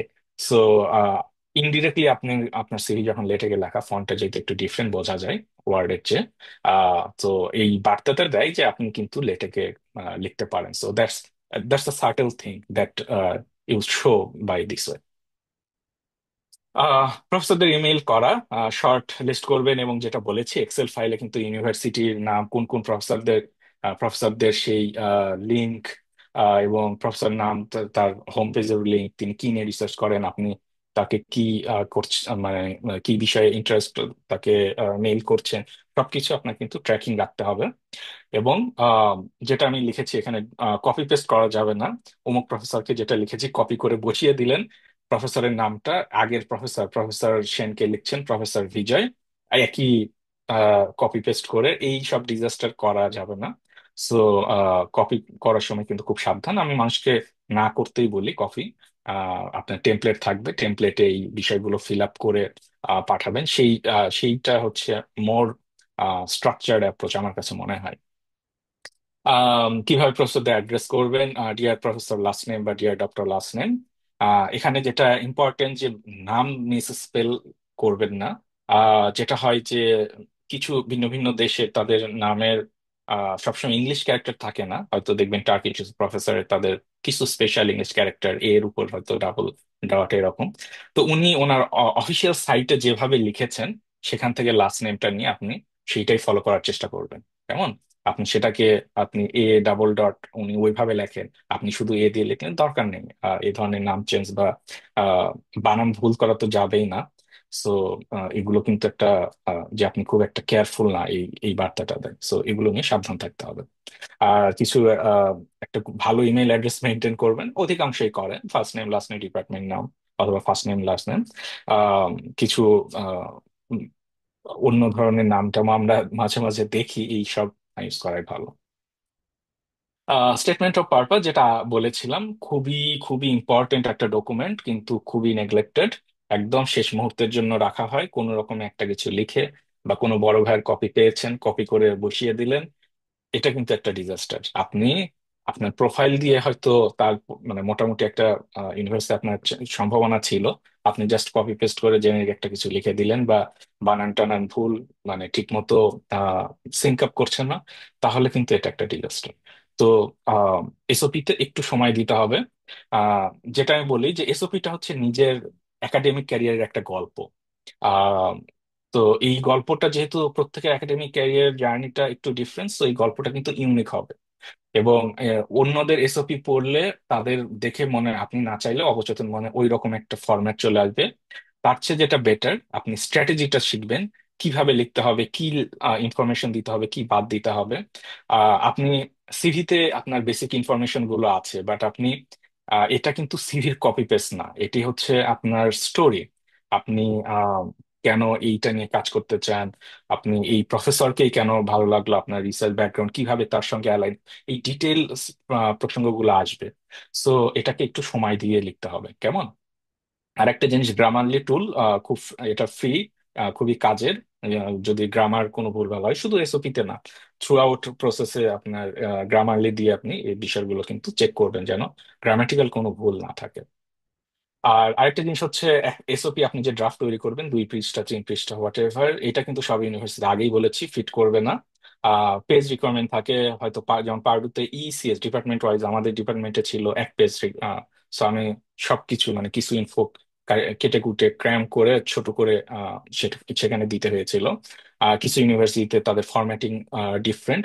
তো এইগুলো কিন্তু দেখতে হবে। এবং এগেইন, আপনার ওই যে যখন এক্সেল ফাইলে যখন শুরুতে ইউনিভার্সিটি গুলো সার্চ করছেন, ওখানে কিন্তু এই ইনফো গুলো আপনি যখন দেখছেন যে হ্যাঁ ইউনিভার্সিটি গ্রাজুয়েট স্কুলে অ্যাডমিশন, তারা এই স্পেশাল রিকোয়ারমেন্ট, আপনি এই রিকোয়ারমেন্ট গুলো তখনই নোট ডাউন করে রাখলে সুবিধা হবে, কেমন? দেন রিকমেন্ডেশন লেটার, প্রফেসরের লেখার কথা বাংলাদেশে আমি আসলে ইভেন বুয়েটেও দেখি নাই, সবাই চাই ড্রাফট এবং সিভি এইটার ভিত্তিতে। এবং কেউ কেউ যা এইটা হচ্ছে আরো কিছু অ্যাডিশনাল ইনফো চাই, যেমন প্রফেসরদের স্টুডেন্টদের ইংলিশ প্রফিসিয়েন্সি নিয়ে হয়তো কিছু বলতে হয়। আমার একজন প্রফেসর বলেছেন তোমার টোফেল স্কোরের ডিটেল আমাকে পাঠাও, কারণ উনি সেইটার ভিত্তিতে লিখবেন। তো এরকম কিছু প্রফেসররা চাইতে পারেন। লেটার অফ রিকমেন্ডেশন একটা বড় বিষয় হচ্ছে যে আপনাকে কিন্তু আগে থেকে প্রফেসরদের সাথে, আপনি যখন বাইরের প্রফেসরদের মেইল করছেন, মেইন টাইমে আপনার ইউনিভার্সিটি প্রফেসর বা যাদের কাছে রিকমেন্ডেশন লেটার নেবেন, তাদেরকে যোগাযোগ করতে হবে, তাদেরকে বলতে হবে স্যার আমি এইবার অ্যাপ্লাই করছি, আপনার কাছ থেকে আমি রিকমেন্ডেশন লেটার নিতে চাই। আম, এবং প্রফেসরদের অনেক এটা ভ্যারি করে, কেউ বলে ঠিক আছে দেবো কিন্তু 3টার বেশি দেবো না, কেউ হ্যাঁ 4টার বেশি দেবো না, কেউ হয়তো দিতেই চাবে না। তো এখানে অনেক ধরনের সিনারিও অ্যারাইজ করে। বাট এই বিষয়গুলো একটু আগে থেকে ডিল করে রাখলে ভালো। এবং যেহেতু প্রফেসররা 3 4টার বেশি দিতে চান না, এবং আমি জানি এটা কেন, আমি আসলে একজনের একটু দেখেছিলাম যে এটা শুধু একটা পিডিএফ আপলোড করা না, এইটা হচ্ছে তারা অনেক কোশ্চেন ইয়ার থাকে ইউনিভার্সিটির, সেখানে একটা ছোট কমেন্ট বক্স গুলো থাকে যে হ্যাঁ স্টুডেন্ট সম্পর্কে এখানে। তো এটা কিন্তু একটু সময় লাগে, সো প্রফেসর একটু রিল্যাক্টেন্ট, তারা হয়তো আপনার সাথে কাজ করেন নাই, তাহলে আপনার জন্য কেন উনি এত সময়টা দিতে চান না। সো এই বিষয়গুলো মাথায় রেখে প্রফেসরদের সাথে আগেভাবে যোগাযোগ করতে হবে। আপনি যদি 8টা ইউনিভার্সিটি অ্যাপ্লাই করেন, 3 আসলে 24টা রিকমেন্ডেশন লেটার লাগছে। আপনার সুপারভাইজার হয়তো, যদি তার সাথে ভালো কাজ করে থাকেন, হয়তো উনি 8টাতে ইউনিভার্সিটিতেই উনি দেবেন। বাট বাকি 2টা হয়তো কোনো কোনো প্রফেসর বলবেন আমি 3টার বেশি দেবো না, কোনো 4টার বেশি দেবো না। তো সেক্ষেত্রে কি কম্বিনেশন করে আপনি হয়তো এই ইউনিভার্সিটিতে ভিএলএসএ অ্যাপ্লাই করছেন, তো ভিএলএসআই রিলেটেড প্রফেসরকে আপনি সেকেন্ড রিকমেন্ডেশন লেটারে রাখলেন, এই এই ধরনের একটু কম্বিনেশনে রাখা। এবং আপনি কিন্তু 5 6 জন প্রফেসরের কাছ থেকে নিতে হবে টোটাল 24টার এই ফুলফিল করার জন্য। মানে থিসিস সুপারভাইজার যদি 8টা দেয়ও, বাকি 16টার জন্য আপনার কিন্তু জাস্ট 2জন প্রফেসর দিয়ে হচ্ছে না। তো এই বিষয়গুলো মাথায় রেখে আগে ভাগে যোগাযোগ করতে হবে, কেমন? এটা লাস্ট মোমেন্টে যেয়ে বললে প্রফেসররাও দিতে চাইবেন না। এবং আপনি কিন্তু শেষে অনেক সময় আমি দেখেছি যে আমি যখন ইউপিতে লেকচারার ছিলাম, শেষমেশ স্টুডেন্টরা এসে লেকচার যে স্যার কোনো অপশন নাই, এখন আপনাকে লেকচার দিতে হবে। সো কখনো আমি দেখিও নাই এমন স্টুডেন্ট, এবং আমি একদম জুনিয়র পজিশন লেকচারার, আমার তখন ডক্টরেটও নেই, কিন্তু বাধ্য হয়ে দিতে হচ্ছে। But that doesn't create a good impression, বা খুব ভালো একটা ওয়েট ক্যারি করে না। So think about it and prepare as early as possible. আর রাগিব ভাই যেটা একটা বলেছে, আমি এখানে লিখেছি, ডোন্ট এক্সাজারেট টু মাচ, যে Sakib is the best student I have ever seen in my whole life. এই এই ধরনের এক্সাজারেশন গুলো আসলে কাজে দেয় না, কারণ বেশিরভাগ ক্ষেত্রে এটা মিথ্যা। তো আপনাকে যেটা করতে হবে যে মোর রিয়েলিস্টিক, আপনার সঙ্গে যেমন কাজ করেছেন বা কিভাবে জানেন, মোর পার্সোনাল। তো সেইভাবে ড্রাফটটা করলে ভালো।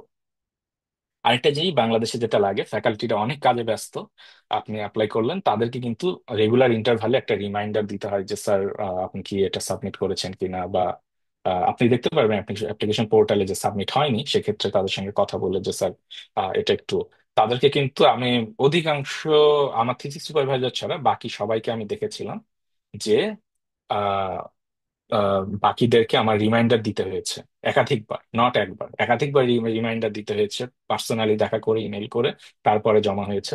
সো এটা কিন্তু খুব ইম্পর্টেন্ট যে আপনি তাদের সাথে যোগাযোগ রাখবেন, তাদেরকে রিমাইন্ডার দিবেন, এবং লেটার গুলো যেন ডেডলাইনের আগে হচ্ছে পৌঁছায়, চেষ্টা করবেন সেটা করার জন্য। আহ, কিছু ক্ষেত্রে হয়তো 1-2 সপ্তাহ এদিক সেদিক হয়তো স্প্রেড হতে পারে, বাট এই ডেডলাইনের আগে কিন্তু আপনার পুরো প্যাকেজটা পাঠানো উচিত, বা পাঠাতে পারলে সবচেয়ে ভালো। ফান্ডিং, তো ফান্ডিং এর দুটো কারণ। আপনার তো খরচ, খরচ হচ্ছে প্রথমে ব্রেকডাউন 2 টাইপের, একটা হচ্ছে টিউশন ফি আর একটা লিভিং কস্ট। টিউশন ফি এটা স্কুল টু স্কুল ভ্যারি করবে, লোকেশন ওয়াইজ ভ্যারি করবে। In state, out of state, আমরা যেহেতু international student, out of state একটা বড় কিছুটা বেশি। তো রাগিব ভাই বলে গেছেন পিএইচডি তে ফান্ড বেশি মাস্টার্স এর চেয়ে, বাট মাস্টার্সেও ফান্ড পাওয়া যায়। আচ্ছা, তো এখন আপনি যদি ফুল ফান্ড পান, তার মানে কিন্তু আপনার টিউশন এবং লিভিং কস্ট দুইটাই তারা কাভার করবে, খুবই ভালো। কিন্তু যদি না পান, তো আমি এখানে বড় করে লিখেছি যে never reject an admission just because you didn't get full fund. আপনাকে কিন্তু পুরো অফারটা ইভ্যালুয়েট করতে হবে, কমপ্লিট পিকচারে। অনেক সময় আমি যেটা দেখেছি যে টিউশন ফি ওয়েভ করে, that's still a good offer. Tuition fee যদি, এটা কিন্তু একটা বড় কস্ট, টিউশন ফি যদি ওয়েভ করে, আপনার লিভিং কস্ট আপনি আহ অনেকভাবেই আমি দেখেছি, এখানে ছেলে হয়তো 4 জন শেয়ার করে থাকছে বাসায়, যে রেন্টটাই হচ্ছে লিভিং কস্টের একটা বড় অংশ হচ্ছে রেন্ট। স্যার বাসা থেকে খরচ অনেক কমে যায়।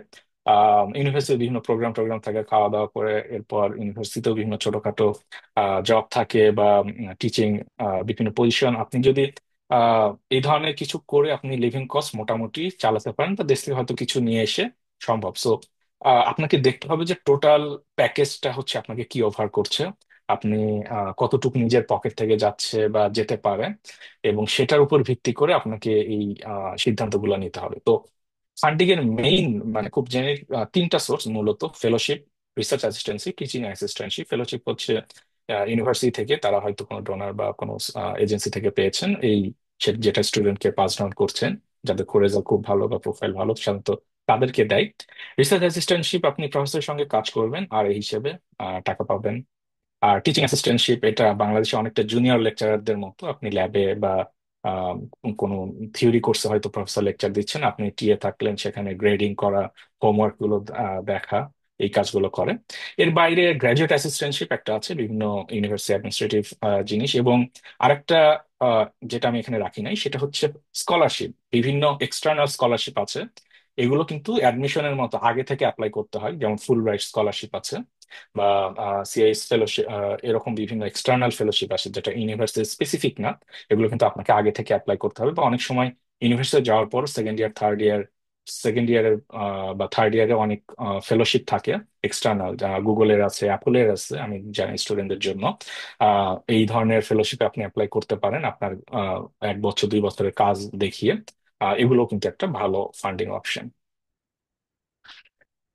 এরপর অ্যাপ্লিকেশন গুলো কিন্তু কস্টলি, ফ্রি না, কিন্তু এক্ষেত্রে একটু চালাক হতে হবে। যেমন পার্ডুর ইলেকট্রিক্যাল, আমি জানি পার্ডু গ্রাজুয়েট স্কুলে একটা সিম্পোজিয়াম হয়, সেপ্টেম্বরে হওয়ার কথা, আপনি ওয়েবসাইটে দেখতে হবে।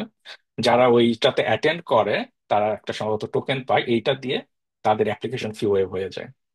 তো এরকম কিছু ইনফো থাকে যেটা ইউনিভার্সিটি ওয়াইজ আপনি ওদের সাইট গুলো, গ্রাজুয়েট বা অ্যাডমিশন সাইট গুলো আপনি যখন দেখবেন, এগুলো জানা যায়। বাট ইন জেনারেল অ্যাপ্লিকেশন গুলো কিন্তু কস্টলি। সো আপনাকে সব ইউনিভার্সিটি আপনি অ্যাপ্লাই করতে পারবেন না, অবভিয়াসলি আপনাকে চুজ করতে হবে। তো খুব কমন একটা স্ট্র্যাটেজি হচ্ছে যে আপনার প্রোফাইল অনুযায়ী, আপনার সিনিয়র এই ধরনের প্রোফাইলে যারা গিয়েছে, কোন ধরনের ইউনিভার্সিটিতে গিয়েছে, বা প্রোফাইল আপনি প্রোফাইল অনুযায়ী একটা ইউনিভার্সিটি র্যাঙ্কিং যদি দেখেন, আমেরিকায় ইউএস নিউজ র্যাঙ্কিংটা বেশি ইউজ করে। তো র্যাঙ্কিং কিন্তু অ্যাবসলিউট না, র্যাঙ্ক 21-এর ইউনিভার্সিটি র্যাঙ্ক 22-এর চেয়ে বেটার এরকম না। এটা যা দেখবেন প্রতি বছর 21 থেকে 25-এ যাচ্ছে, 25 থেকে 20-এ আসছে কিছুটা, বাট এটা একটা রেঞ্জ, আপনাকে একটা রেঞ্জ সম্পর্কে আইডিয়া দেয়। তো ধরুন আপনার প্রোফাইল অনুযায়ী আপনার মনে হলো আপনি 50 থেকে 100 মোটামুটি এই রেঞ্জে ইউনিভার্সিটি অ্যাপ্লাই করবেন, তো যেটা আমরা বলি যে এটা হচ্ছে সুইট স্পট। তো আপনার সুইট স্পট, আপনি 3-4টা বা 5টা বিশ্ববিদ্যালয়ে অ্যাপ্লাই করবেন। এরপর 2-3টা হচ্ছে এর চেয়ে টপ র্যাঙ্কে, হয়তো 20 থেকে 50-এর মধ্যে অ্যাপ্লাই করলেন, আর 2-3টা হচ্ছে লোয়ার, হয়তো 100 বা তার নিচে, যেগুলো হচ্ছে কিছুটা শিওর, হয়তো শিওর শট আসলে বলা যায় না, কিন্তু প্রবাবিলিটিটা একটু বেশি আপনার সেখানে চান্স পাওয়ার। এভাবে ব্র্যাকেটিং করলে কিন্তু আহ, মানে অ্যাপ্লিকেশন গুলো মোর ফ্রুটফুল হওয়ার চান্স বেশি। টাইম ম্যানেজমেন্ট গুলো ইম্পর্টেন্ট, এগেন বলছি লিঙ্ক ইম্পর্টেন্ট নোটগুলো এক্সেলে রাখবেন। ক্যালেন্ডারে ডেডলাইন, গুগল ক্যালেন্ডার বা যেখানে ইউনিভার্সিটি সেখানে ডেডলাইন গুলো ক্যালেন্ডারে বসাবেন, এবং রিমাইন্ডার দেওয়া যায়। বাই ডিফল্ট তো 30 মিনিট আগে মনে হয় রিমাইন্ডার দেয়, কিন্তু আপনি আরো রিমাইন্ডার অ্যাড করতে পারেন 5 দিন আগে, 7 দিন আগে। এগুলো কিন্তু এক্সট্রা করে রাখতে হবে, কেমন? আর জিআরই টোফেল স্কোর অ্যাপ্লিকেশন পোর্টালে আপনি ম্যানুয়ালি তো বসাবেন, কিন্তু অফিসিয়াল স্কোরটা আসবে ইটিএস থেকে। তো ইটিএস এ কিন্তু এটা আলাদা করে অর্ডার করতে হয়, এবং এটা পৌঁছতে কিন্তু সময় লাগে মোটামুটি 1 থেকে 2 উইক ওরা বলে, বাট মোটামুটি 1 সপ্তাহের মতো লাগে। তো এটা কিন্তু আপনাকে মাথায় রাখতে হবে যে ডেডলাইনের আগে যে ওইভাবে সময় করে এই স্কোর গুলো পাঠানোর জন্য। অলসো অনেক ইউনিভার্সিটি December 30 ডেডলাইন থাকে, বাট ক্রিসমাস ব্রেক কিন্তু শুরু হয়ে যায় December 25, বা এই সময় কিন্তু সবকিছু বন্ধ। কাজেই এইটা আপনার ক্যালকুলেশনে রাখতে হবে যে হয়তো কোনো একটা বিপদে পড়ছে, ওই সময় গ্রেড করবেন বা কাউকে মেইল করলে আপনি হয়তো পাবেন না। আম, আরেকটা জিনিস হচ্ছে, আপনার যদি সার্টিফিকেট ডকুমেন্টস গুলো আপনি যদি স্ক্যান করে এক জায়গায় একটা ফোল্ডারে রেখে দেন, তাহলে এগুলো চট করে ইউজ করার সুবিধা হবে। আচ্ছা, after getting admission and fund, যেটা হচ্ছে আমি আগেও বলেছি যে I-20 অর্ডার করতে হবে আপনি অফার অ্যাকসেপ্ট করার পরে। এরপর ভিসা প্রসেসিং শুরু করতে হবে। আমি লাস্ট স্লাইডে লিঙ্ক গুলো দিয়ে দিয়েছি। তো আপনি হচ্ছে যত আর্লি শুরু করবেন তত বেটার। পাশাপাশি হচ্ছে আপনি বাংলাদেশ স্টুডেন্ট অ্যাসোসিয়েশন মোটামুটি সব ইউনিভার্সিটিতে আছে, তাদের ফেসবুক গ্রুপ পেজ যেটাই থাকুক তাদের সাথে যোগাযোগ করতে হবে। তারা কিন্তু অনেক হেল্পফুল, বাংলাদেশি যে স্টুডেন্টরা যারা এসেছে তারা চায় হেল্প করতে। তো লজ্জা পাওয়ার এখানে কিছু নেই, সিলি কোশ্চেন বলে কিছু নেই, যে কোনো ব্যাপারে তাদেরকে আনঅফিসিয়াল ইস্যুতে বাসা খোঁজা থেকে শুরু করে যে হ্যাঁ আমার তো ভাই আমি ফান্ড হয়তো একটু লিমিটেড, সো আমি চাচ্ছি একটু বাজেট বাসা, তারা তাদেরকে একটু হিন্টস দিলে তারা বুঝতে পারবেন, কারণ এইসব সিচুয়েশন তারা ফেস করেছেন, তারা জানেন। সো এই বিষয়গুলো নিয়ে তাদের কাছ থেকে অনেক হেল্প পাওয়া যাবে, কেমন? আর অফিসিয়াল যে কোনো ইস্যুতে গ্র্যাড কোঅর্ডিনেটরের সাথে যোগাযোগ করা উচিত। এবং তারা কিন্তু প্রফেসর না, তারা স্টাফ এবং হাইলি ট্রেন্ড। সো অনেকে চিন্তা করে যে এটা আস্ক করবো কিনা, যেমন আমি আমার এক ফ্রেন্ডকে সার্চ করেছিলাম, তার মানে অ্যাডমিশন অফার এসেছিল, কিন্তু টিউশন ফি বা ওয়েভ বা কস্ট পৌঁছেও না, মানে কোনো ফান্ডিং ছিল না। আমি ওকে বলেছিলাম তুই গ্রাজুয়েট কোঅর্ডিনেটরকে পরিস্থিতি সম্পর্কে বুঝা। তো সে ইমেল করেছে ডিটেল তার ফ্যামিলি ব্যাকগ্রাউন্ড, যে আমার পক্ষে এটা সম্ভব না কিছু একটা। তো 2-3 বার কর্পোরেট গ্র্যাড কোঅর্ডিনেটর দেখি দেখি আমি চেষ্টা করছি, ইভেনচুয়ালি তার টিউশন ফিটা গ্র্যাড কোঅর্ডিনেটর ওয়েভ করতে পেরেছিলেন, এবং এটা কিন্তু একটা হিউজ ব্যাপার। টিউশন ফিটাই দেখা যাচ্ছে 30-40 হাজার ডলার। তো এটা ওয়েভ করাটাও কিন্তু একটা বড় ইকোনমিক অ্যাডভান্টেজ, ঠিক আছে? সো অনেক বিষয় নিয়ে গ্র্যাড কোঅর্ডিনেটরকে মেইল করতে কোনো লজ্জা করা যাবে না, তাকে বলতে হবে বাস্তবতা, বা যে কোনো বিষয়ে তার হেল্প, যদি অফিসিয়াল অ্যাপ্লিকেশনে কোনো ভুল হয়েছে বা কোন গ্র্যাড কোঅর্ডিনেটরের সাথে আপনার যোগাযোগ করতে হবে, এগুলো নিয়ে কোনো হেজিটেট করা যাবে না। তো এটা মোটামুটি আমার শেষ স্লাইডে। এখানে অনেকগুলো ছোট ছোট টপিক আছে, এগুলো আসলে ডিটেল করা সম্ভব না, বাট একটু খুব সংক্ষেপে বলি। আগে হচ্ছে যেটা গুগল করা বা সার্চ করা, এখন তো এআই চ্যাট জিপিটির যুগে আপনি যেমন খুব সহজে গুগলের জেমিনাই বা অন্যান্য চ্যাট জিপিটি আপনি যেটা করতে পারেন, হ্যাঁ, আপনার সিভিটা পিডিএফ হিসেবে আপলোড করলেন। আপনার অ্যাপ্লিকেশন হয়তো আহ, যে হ্যাঁ আমি অমুক, আমার অমুক না, আমি হচ্ছে আহ, আমার রিসার্চ ইন্টারেস্ট এই টপিকে, আমি ইউএসএ তে অ্যাডমিশনের জন্য হচ্ছে চেষ্টা করছি, এই ফলে আমার এই সিভি অ্যাটাচ করছি পিডিএফ হিসেবে। সো কোন কোন আমার প্রফেশন, আমার যে সিজিপিএ এবং যে প্রোফাইল স্কোর অনুযায়ী কোন কোন প্রফেসর বা কোন ইউনিভার্সিটিতে আমার জন্য বেস্ট সুটেড, আমাকে একটা লিস্ট করে দাও কেন, এবং তাদের লিঙ্ক সহ। তাহলে কিন্তু খুব সুন্দর করে, মানে প্রম্পটটা যদি আপনি ডিটেল করেন, আপনি যদি সিভিটা পিডিএফ হিসেবে অ্যাটাচ করেন, এবং মানে বেশ এগুলো বেসিক্যালি কনটেক্সট এগুলো দিলে কিন্তু এআই আমি দেখেছি খুবই সুন্দর আপনাকে লিস্ট করে দেয়। সো এটা কিন্তু খুব হেল্পফুল। তো এই প্রম্পটটা সুন্দরভাবে করতে পারতে হবে, কেমন? আর ইন্টারন্যাশনাল একটা ক্রেডিট কার্ড লাগবে, নিজের না থাকলে ফ্রেন্ড কারো না কারো থাকে, এগুলো কিন্তু ম্যানেজ করতে হবে পেমেন্টের জন্য। প্রফেসর রিপ্লাই জেনেরিক নাকি জেনুইন এটা ইভ্যালুয়েট করতে হবে। আচ্ছা, এআই নিয়ে আমি আগে বলেছি, কিন্তু এটাকে ক্রিয়েটিভ রাইটিং এর ক্ষেত্রে এইটার ইউজ করা যাবে না, যেমন এটাকে দিয়ে আপনার এসওপি লেখানো যাবে না। তো এই জিনিসগুলো কিন্তু যেটা আপনার নিজের করার কথা, এগুলো কিন্তু ধরা পড়ে যায়, এবং এটা কিন্তু ভালো জিনিস না। অনেক ইউনিভার্সিটি আছে যারা এটা ধরতে পারলে তারা ব্যান করে, বা ওই অ্যাপ্লিকেশনটা তারা সরাসরি রিজেক্ট করে দেয়। কোথাও কোথাও ওয়েস ইভ্যালুয়েশন করাতে হয়, বেসিক্যালি আপনার গ্রাজুয়েশন যে রেজাল্টটা এটা যে কম্প্যাটিবল ইয়েস এর জন্য এইটার। Just another extra step. Document এটা খুব ইম্পর্টেন্ট। আহ যে আমি কমন খুব একটা শুনি যে হ্যাঁ আমার এনআইডি তে নাম আছে এরকম, নামের পরে ডট আছে বা ইত্যাদি ইত্যাদি, পাসপোর্টে একরকম, আমি কি করব? তো পাসপোর্টটা হচ্ছে গোল্ড স্ট্যান্ডার্ড, আপনার ভিসা পর্যন্ত এনআইডি ইউজ করে, এরপর কিন্তু থ্রু আউট ইউএসএ তো পাসপোর্ট, আমি কোথাও মানে গ্রাজুয়েট স্টাডির সময় অ্যাটলিস্ট এনআইডি কোথাও লাগে নাই। সো পাসপোর্টটাকে গোল্ড স্ট্যান্ডার্ড ধরে ইউজ করতে হবে। তো আরেকটা যেটা রাগিব ভাই বলে গেছেন, মানে লো সিজিপিএ নিয়ে পাওয়া যায় কিনা, পাওয়া যায়, আমি অনেকেই দেখেছি, এটা কোনো সমস্যা না। আর এই তো মোটামুটি এগুলোই টপিক। কিছু রিসোর্স দিয়ে দিয়েছি, ফেসবুক গ্রুপ আছে next of USA higher study upload ইএনকে, এদের গ্রুপে আপনি ফাইল সেকশনে পুরানো অনেক সুন্দর সুন্দর লেখা পাবেন, প্লাস রিসেন্ট অনেক পোস্ট পাবেন।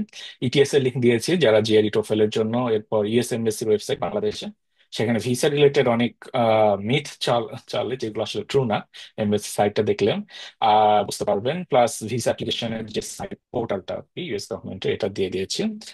গ্রেট বিডি ওরা হায়ার স্টাডি নিয়ে কাজ করে in general, not just US, তো কমপ্লিট হায়ার স্টাডি নিয়ে। ওখানে এফএকিউ বা কোশ্চেন সেকশন আপনি অনেক কিছু, আপনি কমন প্রশ্নের উত্তর পাবেন। তো মোটামুটি এই ছিল আমার প্রেজেন্টেশনে। সবাইকে ধন্যবাদ, আপনারা অধীর আগ্রহ নিয়ে এতক্ষণ অপেক্ষা করার জন্য, লম্বা প্রেজেন্টেশন ছিল। So thank you, and I wish all of you best of luck for year admission. And এখন যদি আপনাদের কোনো প্রশ্ন থাকে আপনারা সেটি করতে পারেন, অ্যান্ড আমি আর রাকিব ভাই চেষ্টা করবো প্রশ্নগুলো উত্তর দিতে। Thank you. Thank you, Tanvin. This is wonderful. This is a list of practical tips and tricks and tips, right? Tips and tricks. This is very helpful. Thank you for preparing this and delivering very nicely. So, Jamshed bhai, we can move into the question and answer session. I know we are over time, but maybe we can. So, what the plan is, maybe we can take few questions and other questions offline, or based on the pattern of the question, we can think about future session, successive session. Okay, maybe we can take some questions from the chat. So I see first question was about the low CGPA. So I think some of them are already covered in both of the presentation from Ragib Bhai and Tanvin. If there is the CGPA is low, how do we handle, right? I Mahbub, know আমি I একটু suggestion করি এই এই particular কোশ্চেনের ক্ষেত্রে, যে usually আপনার last যে ডিগ্রিটা সেটার জিপিএটাই ম্যাটার করে অ্যাপ্লাই করার সময়। কাজে আপনার লাস্ট ডিগ্রি যদি আন্ডার গ্রাজুয়েট হয় এবং সেখানে যদি মানে জিপিএ কম থাকে, সেক্ষেত্রে আমি সাজেস্ট করবো বাংলাদেশে একটা মাস্টার্স করে নিতে, যেখানে আপনি জিপিএ ইমপ্রুভ করতে পারবেন। কারণ 3 এর নিচে জিপিএ থাকলে ইউজুয়ালি অ্যাডমিশন পেতে বেশ ভালোই সমস্যা হয়, কারণ অধিকাংশ ইউনিভার্সিটিতে মিনিমাম কাট অফ থাকে 3। তো এই ক্ষেত্রে আন্ডার গ্রাজুয়েটের জিপিএ যদি 3 এর নিচে হয় বা 3 এর চেয়ে সামান্য একটু উপরে হয়, একটা উপায় হচ্ছে বাংলাদেশে কোনো ইউনিভার্সিটি থেকে, প্রাইভেট ভার্সিটি হোক বা হোয়াট এভার হোক, সেখান থেকে একটা মাস্টার্স করে নাও, সেখানে একটা ভালো জিপিএ তোলা। অ্যাডমিশন কমিটি ইউজুয়ালি লাস্ট ডিগ্রির জিপিএকেই সবচেয়ে বেশি ইম্পর্টেন্স দিয়ে থাকে। thank you, Bhaiya. So okay, maybe we can move to the next question. The next question is about, I think maybe Ragib Bhai can, you can also answer this because I noticed this was during your presentation. So which one? the student from IoT okay. and BSc degree in civil civil engineering. Engineering এর ক্ষেত্রে আমি তো আসলে অনেককে দেখি, বিশেষ করে আমার ইউনিভার্সিটিতে, এখনকার ইউনিভার্সিটিতে অনেক সিভিল ইঞ্জিনিয়ারিং স্টুডেন্ট আসছে। ওরা মাস্টার্স করে বা কয়েকজন পিএইচডি করে, ওরা যেটা করছে বিভিন্ন ইউনিভার্সিটির বিভিন্ন স্টেটের ট্রান্সপোর্টেশন ডিপার্টমেন্টে কাজ পেয়েছে।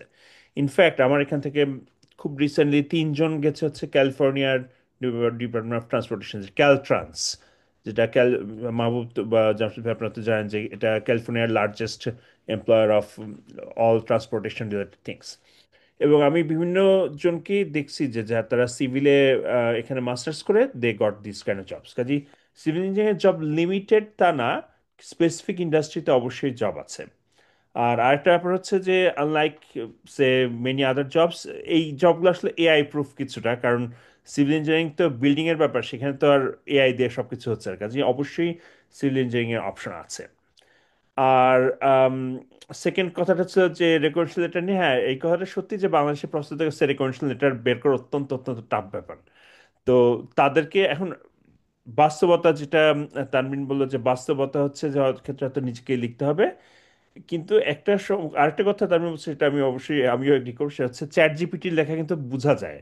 আমি যখন একটা লেটার দেখি, লেটারের চেহারা দেখে বুঝে বলতে পারি যে এটা চ্যাট জিপিটি লিখছে না মানুষ লিখছে। কারণ চ্যাট জিপিটির লেখা অত্যন্ত বেশি পালিশড হয়, এত বেশি পালিশ, এত বেশি গুটি গুটি ভাব যে দেখে বুঝে পাওয়া যায় এটা আই দিয়ে লিখেছে। তো এই ক্ষেত্রে আসলে মিডল গ্রাউন্ডটা কোথায়? মিডল গ্রাউন্ডটা হচ্ছে মানে অবশ্যই চেষ্টা করা যে প্রফেসর যদি বাংলাদেশে হেল্পফুল হয় তাদের কাছ থেকে নেওয়া। আর আরেকটা ব্যাপার হলো যে শুধু প্রফেসররাই যে রেকমেন্ডেশন লিখতে পারে এমন না, কেউ যদি কোনো জবে থাকে তা তার যে জবের যে বস আছে, সুপারভাইজার আছে, তারাও কিন্তু রেকমেন্ডেশন লিখতে পারে। এইটা কিন্তু অনেকে হয়তো জানে না, যে ওইটা একটা অপশন হতে পারে। আর যদি at the end of the day যদি হয়তো নিজেকেই লিখতে হয়, তাহলে আমি সাজেস্ট করবো যে এমনভাবে লিখতে তাতে করে জেনেরিক ভাবটা না আসে। অর্থাৎ যে অমুকে আমার ক্লাসের বেস্ট স্টুডেন্ট ইত্যাদি ইত্যাদি না বলে কোনো একটা স্পেসিফিক অ্যানেকডোট দিয়ে, স্পেসিফিক এক্সাম্পল দিয়ে বলা যে এই স্টুডেন্টটা আমার আন্ডারে এই কাজটা করছে, এইভাবে করে বলা, যাতে করে যে পড়ছে তার কাছে মনে হয় যে এটা প্রফেসর কোনো একটা স্পেসিফিক ভাবে স্টুডেন্টটাকে জানে এবং তার সঙ্গে স্পেসিফিক কথা বলছে। তো এইটা হচ্ছে তাহলে এই রেকমেন্ড লেটার সমস্যা এড়ানোর উপায়। Thank you, Ragib bhai. Next question is someone has undergrad from Tripoli and then working, okay, started masters in nuclear engineering, nuclear power engineering.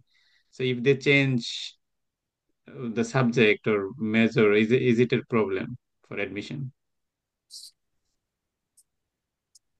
তানমিন, এই ট্রিপল আচ্ছা। হিসেবে তোমার কি মনে হয়, তুমি বলো। আচ্ছা, প্রথম কথা হচ্ছে ফিল্ড সুইচ করাটা ইম্পর্টেন্ট, মানে কোনো মেজর ফ্যাক্টর কিনা। একেবারেই না। আমার ক্লোজ ফ্রেন্ড সার্কেল অনেকে দেখেছি ইলেকট্রিক্যাল থেকে আন্ডারগ্রেড করে দেন সিএস টপিকে মাস্টার্স করে তারা একদম সিএস ডিপার্টমেন্টে সুইচ করে গেছে পুরোপুরি হায়ার স্টাডিজে। তারপর আমি দেখেছি ডাব্লিউআরই থেকে করে মেকানিক্যালে চলে গেছে। আহ, খুবই কমন এই বিষয়টা। আমরা যেমন বাংলাদেশে একদম যে হ্যাঁ, এই ডিপার্টমেন্ট থেকে করলে অমুক রিলেভেন্ট আর কোনো কিছুতে করা যাবে না, তা না। কারণ এগুলো কিন্তু স্কিলটা হচ্ছে ইম্পর্টেন্ট, রিলেভেন্ট স্কিল। হ্যাঁ, এখানে একটা ব্যাপার আছে যেটা হচ্ছে পাবলিকেশন, যেটা হচ্ছে যে ইলেকট্রিক্যালে করে ডেফিনেটলি নিউক্লিয়ার পাওয়ার রিলেটেড কিছু করা হয় না। সেক্ষেত্রে মাস্টার যেহেতু আপনি বুয়েটে করছেন, সেই রিলেটেড কাজ করতে হবে। এবং যেটা রাগিব ভাই বললেন যে লাস্ট জিপিএটা দেখানো, পাশাপাশি আপনি মাস্টার্সে যে এই রিলেটেড কাজ করেছেন, রিসার্চ কিন্তু দেখাতে হবে। সো আমি সামারি যেটা বলবো যে যেটা জিজ্ঞেস করেছেন যে I change my major, is it will it have any bad impact for scholarship? I will say যে in general no. As long as আপনি মাস্টার্সে মানে লাস্ট যে কাজটা করছেন সেখানে ফ্রুটফুল কিছু করছেন, এটাকে থাকলে then it should not be an issue. আচ্ছা, পাশাপাশি আমি এখানে কোশ্চেন থেকে দুই একটা ইনসাইট বলতে চাই। যেমন আহ এখানে একজন লিখেছেন যে please share some insight for students who are in master studies in BD and aspiring for PhD in US, what should their preparation be like. আচ্ছা, এটা আমি পিক করার কারণ হচ্ছে আমি যখন অ্যাপ্লাই করি আমার তখন কিন্তু বুয়েটে আমার মাস্টার্স চলছিল, পাশাপাশি আমি বলছিলাম যে ইউপিতে লেকচার ছিলাম। তো আহ, আমি মাস্টার্স তখনও কমপ্লিট হয়নি, কিন্তু আমি আমার কোর্স ওয়ার্ক শেষ হয়ে গিয়েছিল, থিসিস তখনও হচ্ছে লেখার পর্যায়ে। তো আমি যেটা করেছিলাম ওই গ্রেড গুলো দিয়েই অ্যাপ্লাই করেছিলাম। গ্রেড শিট যেহেতু দেয় সেমিস্টার ওয়াইজ, ওইটা অ্যাপ্লাই করেছিলাম এবং আমার রিসার্চ এগুলো দেখিয়েছিলাম। পার্টও কিন্তু সেটা অ্যাকসেপ্ট করেছে এবং আমাকে কন্ডিশন দেওয়া ছিল গ্রাজুয়েট স্কুল সম্ভবত 1.5 বছরের মধ্যে মাস্টার্সের অফিসিয়াল সার্টিফিকেট দেখাতে হবে। যেটা আমি আসলে ইউএসএ তে 19-এ ফলে এসেছি, 19 ডিসেম্বরে দেশে গিয়ে ডিফেন্ড দেওয়ার পর সার্টিফিকেট নিয়ে এসে 2020 জানুয়ারিতে কিন্তু আমি মাস্টার্সের সার্টিফিকেট জমা দিয়েছি। এবং সো এটা কিন্তু যারা মাস্টার্স করছেন ইন প্রোগ্রেস, খুব ভালো। যদি এটা আপনি ইউজ করতে পারেন, ক্রেডিট ট্রান্সফার করতে পারেন, এটা ভ্যারি করবে ইউনিভার্সিটি টু ইউনিভার্সিটি। আর যদি শেষ করেন তাহলে তো আরো ভালো, কারণ মাস্টার্স থেকে আপনার ডেফিনেটলি একটু পাবলিকেশন আসবে। আম, এবং সেটা আপনি ইউজ করতে পারেন। পাশাপাশি আমার প্রফেসর এবং আরো কিছু প্রফেসর আমি এটা দেখেছি তারা মাস্টার্স আছে এরকম স্টুডেন্টকে স্লাইট প্রিফারেন্স দিতেন। কেন এটা বলি, যে যারা সরাসরি আন্ডারগ্রেড করেছে অনেকে হচ্ছে কিছুদিন করার পরে হয়তো মনে হয় যে না, ভালো লাগছে না, তারা মাস্টার্স নিয়ে বের হয়ে যেতে চায়, চাকরি করব। তো এটা প্রফেসরদের জন্য একটু, কারণ তারা ফান্ড নিয়ে এসেছেন, তাদের একটা লং টার্ম প্ল্যান, সেখানে মাঝখান থেকে স্টুডেন্ট চলে গেলে এটা কিন্তু তাদের জন্য সুবিধা। তো আমার প্রফেসরকে আমি দেখেছি উনি কিছুটা প্রিফার করতেন যে স্টুডেন্টরা মাস্টার্স করে আসছে কারণ তারা মাস্টার্স তারা শুধু পিএইচডি তে অ্যাডমিশন নিচ্ছে এবং তারা পিএইচডি পার্সু করবে মোটামুটি। সো তাদের কমিটমেন্টটা হয়তো আরেকটু স্ট্রং। সো স্লাইটলি খুব বেশি বেশি হয়তো না, বাট স্লাইট প্রিফারেন্স তারা পায়, যেটা আমি আমি দেখেছি। রাগিব ভাই তো আরো ভালো বলতে পারবেন এই বিষয়ে। Exactly, that's very true. আর মাস্টার্সের ক্ষেত্রে আরেকটা ব্যাপার হচ্ছে যে মাস্টার্সের দেশের থেকে যদি মাস্টার্স থাকে তাহলে পিএইচডি প্রোগ্রাম আসার পর অনেক কম কোর্স ওয়ার্ক করা লাগে। যেমন আমার ইউনিভার্সিটিতে মাস্টার্স না থাকলে ডাইরেক্ট যারা আন্ডারগ্রেড থেকে আসে তাদেরকে 48 আওয়ার্স অফ কোর্স ওয়ার্ক করা লাগে পিএইচডির জন্য। তার মানে হচ্ছে আম, প্রায় কত 15টা 16টা কোর্স করা লাগে। কিন্তু মাস্টার্স থাকলে করা লাগে হচ্ছে মাত্র 9টা কোর্স, উইচ মিনস যে অ্যাটলিস্ট 1.5 বছরের মতো কম সময় লেগে যায়। কাজে এটা একটা প্লাস পয়েন্ট। আর বাংলাদেশের মাস্টার্স আমেরিকার অধিকাংশ ইউনিভার্সিটিতে অ্যাকসেপ্টেবল সবগুলাই। কাজে সেটা অবশ্যই একটা বড় সুবিধা লাগে আসছে। Okay, thank you, Ragib Bhai and Tanvin. Another question is how professor admission committee sees student who apply immediately after completion of undergrad versus hmm, taking, say, some time. Good point. এটা হচ্ছে যে কারো যদি স্টাডির পর একটা gap থাকে, it's not bad যদি ওই সময়টা কি করছে বলা যায়। কেউ যদি বলা যায় হ্যাঁ, আমি পাশ করার পর চাকরি করছি, দ্যাটস টোটালি ফাইন। এমন অনেকেই আছে। আমার মনে আছে যে আমি যখন পিএইচডি করতে শুরু করি আমার সাথে একটা ছেলে আসছিল, সে পাশ করার পর 3 বছর একটা কোম্পানিতে কাজ করে তারপর আবার কেম ব্যাক ফর পিএইচডি, এবং আমেরিকাতে পিএইচডি বা মাস্টার্স। তো আমেরিকাতে দিস ইজ কমপ্লিটলি ওকে। তো এখন আপনাকে যেটা করতে হবে যে ওই গ্যাপটাতে কি করছে সেটা দেখাতে হবে। যে যদি ইন্ডাস্ট্রিতে কেউ কাজ করে, সেই ইন্ডাস্ট্রিতে কাজ করছে এটা বলতে হবে সিভিতে বা এসওপিতে বলতে হবে কোনোভাবে। আর যদি কেউ মাস্টার্স করে বা কিছু করে, সেই সময়টায় কি রিসার্চ করছে বা কি করছে ওই জিনিসটা একটু বলতে হবে। তো এখন কেউ যদি কমপ্লিটলি কিছু না করে বসে থাকে, that's going to bit of problem. কারণ ওই সময়টা কি করছে এটার অ্যান্সারটা তাহলে কীভাবে দেওয়া সম্ভব? এটাও দেওয়া সম্ভব যদি বলা যায় যে ওই সময়টা আমি ইন্ডিপেন্ডেন্টলি রিসার্চ করছি এবং এই পাবলিশ করছি বা এই জিনিসপত্র আমার আন্ডার সাবমিশন আছে। এটা যদি দেখা যায় that will cover those years. কাজে স্টাডি গ্যাপ অত সমস্যা না, কিন্তু আম, মানে অ্যাটলিস্ট ইন্ডাস্ট্রিতে মানে একটা কোম্পানিতে কাজ করলে সেটাও কভার করবে, এবং সেক্ষেত্রে তো কোম্পানির যে সুপারভাইজার তার থেকে একটা লেটার আনা যেতে পারে। কাজে এটা, এবং এই ক্ষেত্রে আসলে মানে খুব বড় স্টাডি গ্যাপ না হলে তাদের কাছ থেকে খুব বেশি আলাদা করে এক্সট্রা এক্সট্রা এক্সপেকটেশন সেটা অবশ্যই হবে না। তবে ওই সময়টা কি করছে সেটা একটা এক্সপ্লেনেশন দেওয়া লাগতে হবে আর কি। Someone asked a follow-up question like, does work experience help in the admission process? And Tanvin or you will এটা answer. এই কোশ্চেনটা আমি নেই। আর স্টাডি গ্যাপ নিয়ে একটা ছোট্ট অ্যানেকডোট দিতে যে আমার একটা ফ্রেন্ড এক্সপেরিয়েন্স, সেও আমার সঙ্গে একই সঙ্গে পাশ করেছে, একই সঙ্গে তারা সেও বুয়েটে মাস্টার্স করছিল, কিন্তু সে অ্যাডমিশনে মাস্টার্সটা দেখায় নাই। তো যেটা হয়েছিল, সে যেহেতু জব করছিল না, ডেডিকেটেডলি মাস্টার্স এবং প্রফেসরের সঙ্গে কাজ করছিল, তার মাস্টার্স কাজ বেশ ভালো ছিল। কিন্তু সমস্যা হচ্ছে, তো অ্যাডমিশন অ্যাপ্লাইটা সে এমন ভাবে করেছে যে বিএসসিটা হয়েছে 17, এরপর 19, 2 বছরে কিছু নেই, গ্যাপ। তো অনেক ইউনিভার্সিটি থেকে তার রেজাল্ট খুবই ভালো, কিন্তু অনেক ইউনিভার্সিটি থেকে স্টিল তাকে কোনো রেসপন্ড করে নাই। কিন্তু সে শেষ পর্যন্ত একটা ইউনিভার্সিটি পেয়েছে, তার অ্যাডমিশন কমিটি তাকে ডিরেক্ট ইমেল করেছে যে তোমার প্রোফাইল এত ভালো, কিন্তু লাস্ট 2 বছরে কিছু নেই কেন। তো দেন সে হচ্ছে গাইড করে তাদেরকে কিন্তু অ্যাডমিশন পোর্টাল বাইরে আলাদা করে তার মাস্টার্স এর সেমিস্টার ওয়াইজ যে রেজাল্টটা এবং সে যে রিসার্চ করছে তখনও পাবলিশ হয় নাই, কিন্তু সে সেই রিসার্চ কাজগুলো পাঠিয়েছে এবং সেই ইউনিভার্সিটি তার অ্যাডমিশন হয়েছে ইভেনচুয়ালি। তার মানে তারা ইমপ্রেস ছিল, কিন্তু তারা কনফিউজ ছিল যে এই 2 বছর কিছু নেই কেন, সে তো কিছু করছেন। তো যেটা রাগি ভাই বলছেন আর কি, যে কিছু একটা তো আপনি করছেন, তো সেইটা দেখাতে হবে যে হ্যাঁ একটা কিছু করেছি। সো একদম কিছু না করে একদম লম্বা একটা গ্যাপ, সেক্ষেত্রে সেটা ট্রাবলসাম হতে পারে। আচ্ছা, আর একটা হচ্ছে এক্সপিরিয়েন্সটা। হ্যাঁ, এক্সপিরিয়েন্সটা যদি রিলেভেন্ট হয় খুবই কাজে লাগে। আমি দেখেছি আমাদের ভিএলএসআই ফিল্ডে বিশেষ করে অনেকে বাংলাদেশে ভিএলএসআই ডিজাইন বা ওইসব নিয়ে কাজ করে প্রফেসররা, মানে এই রিলেটেড সার্ভিস সিস্টেম আমি দেখেছি তারা হাইলি অ্যাপ্রিসিয়েট করে। কারণ আপনার ইন্ডাস্ট্রিয়াল এক্সপিরিয়েন্স থাকলে, আপনি যেহেতু সিমিলার এখানে ডিজাইন বা ওইসব কাজ করছেন, আহ, সেটা খুব খুব ভালো কাজে দেয়। So related work experience definitely help করে, এটা আমি নিজেই দেখেছি। সো হ্যাঁ, ভাই আর কোন কোশ্চেন Okay, যদি। thank you. No, Tanvin. So another question was if someone at undergrad want to do volunteer work. So what kind of approach they should to communicate with the professor? এই ক্ষেত্রে আমি বলবো যে প্রফেসরদের প্রথমে যে প্রফেসরের সাথে কাজ করতে চান তার ওয়েবসাইটে গিয়ে দেখতে হবে যে সে কি কাজ করছে, কোন রিলেটেড, কোন টপিকে তার লেটেস্ট পেপারগুলো আছে, কোন টপিকে তার গ্র্যান্ট আছে, এগুলো দেখতে হবে। এখন এখানে একটা ক্যাচ আছে, ক্যাচটা হলো যে অনেক প্রফেসর খুব লেজি হয় তাদের ওয়েবসাইট আপডেট করার ক্ষেত্রে। সেগুলো হয়তো তারা রেগুলারলি আপডেট করে না, কারণ কাজে তাদের ওয়েবসাইটে গেলে হয়তো 3 বছর আগের কাজের কথা লিখে রাখছে আর আপডেট করে নেই। তাহলে লেটেস্ট কাজ কিভাবে জানা যাবে?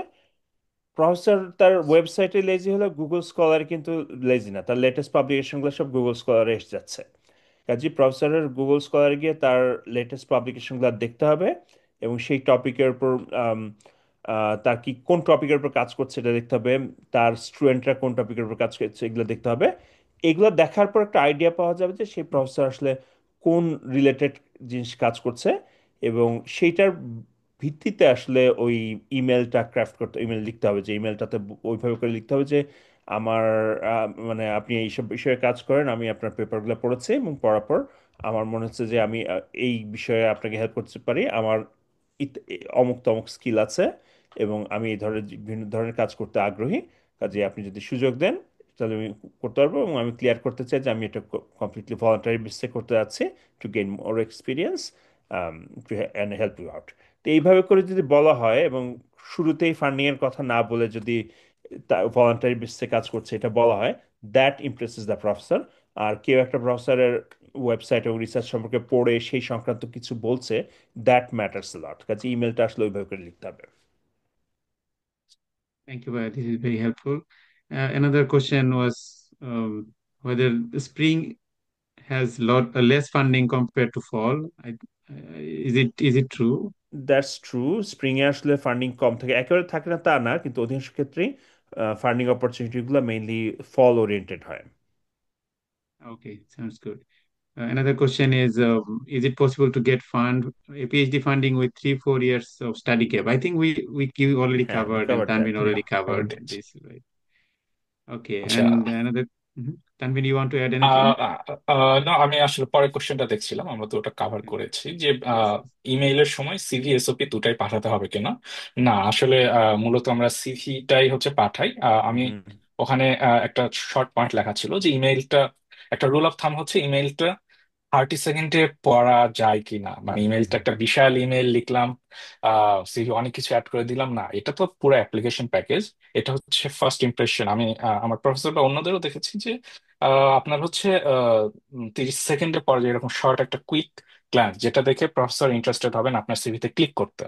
অনেক সময় দেখেছেন যে তারা মানে যদি প্রথমে আপনার ইমেলটা পড়ে যদি তার আগ্রহ না পান, তাহলে আপনার সিভিটাই খুলে দেখবেন, এসওপি তো পরের কথা। সো শর্ট অ্যান্সার হচ্ছে যে না, এসওপি আপনার এখানে লাগছে না, সিভিটাই মূলত লাগছে, এবং ইমেলটা সংক্ষেপে টু দা পয়েন্ট, অনেক আউটসাইড ইনফো না, একদম টু দা পয়েন্টে যে আপনি হ্যাঁ কেন তার সঙ্গে কাজ করতে চান, আপনার রিলেভেন্ট এক্সপেরিয়েন্স ইত্যাদি এইসব নিয়ে। সো এটা হচ্ছে ইম্পর্টেন্ট।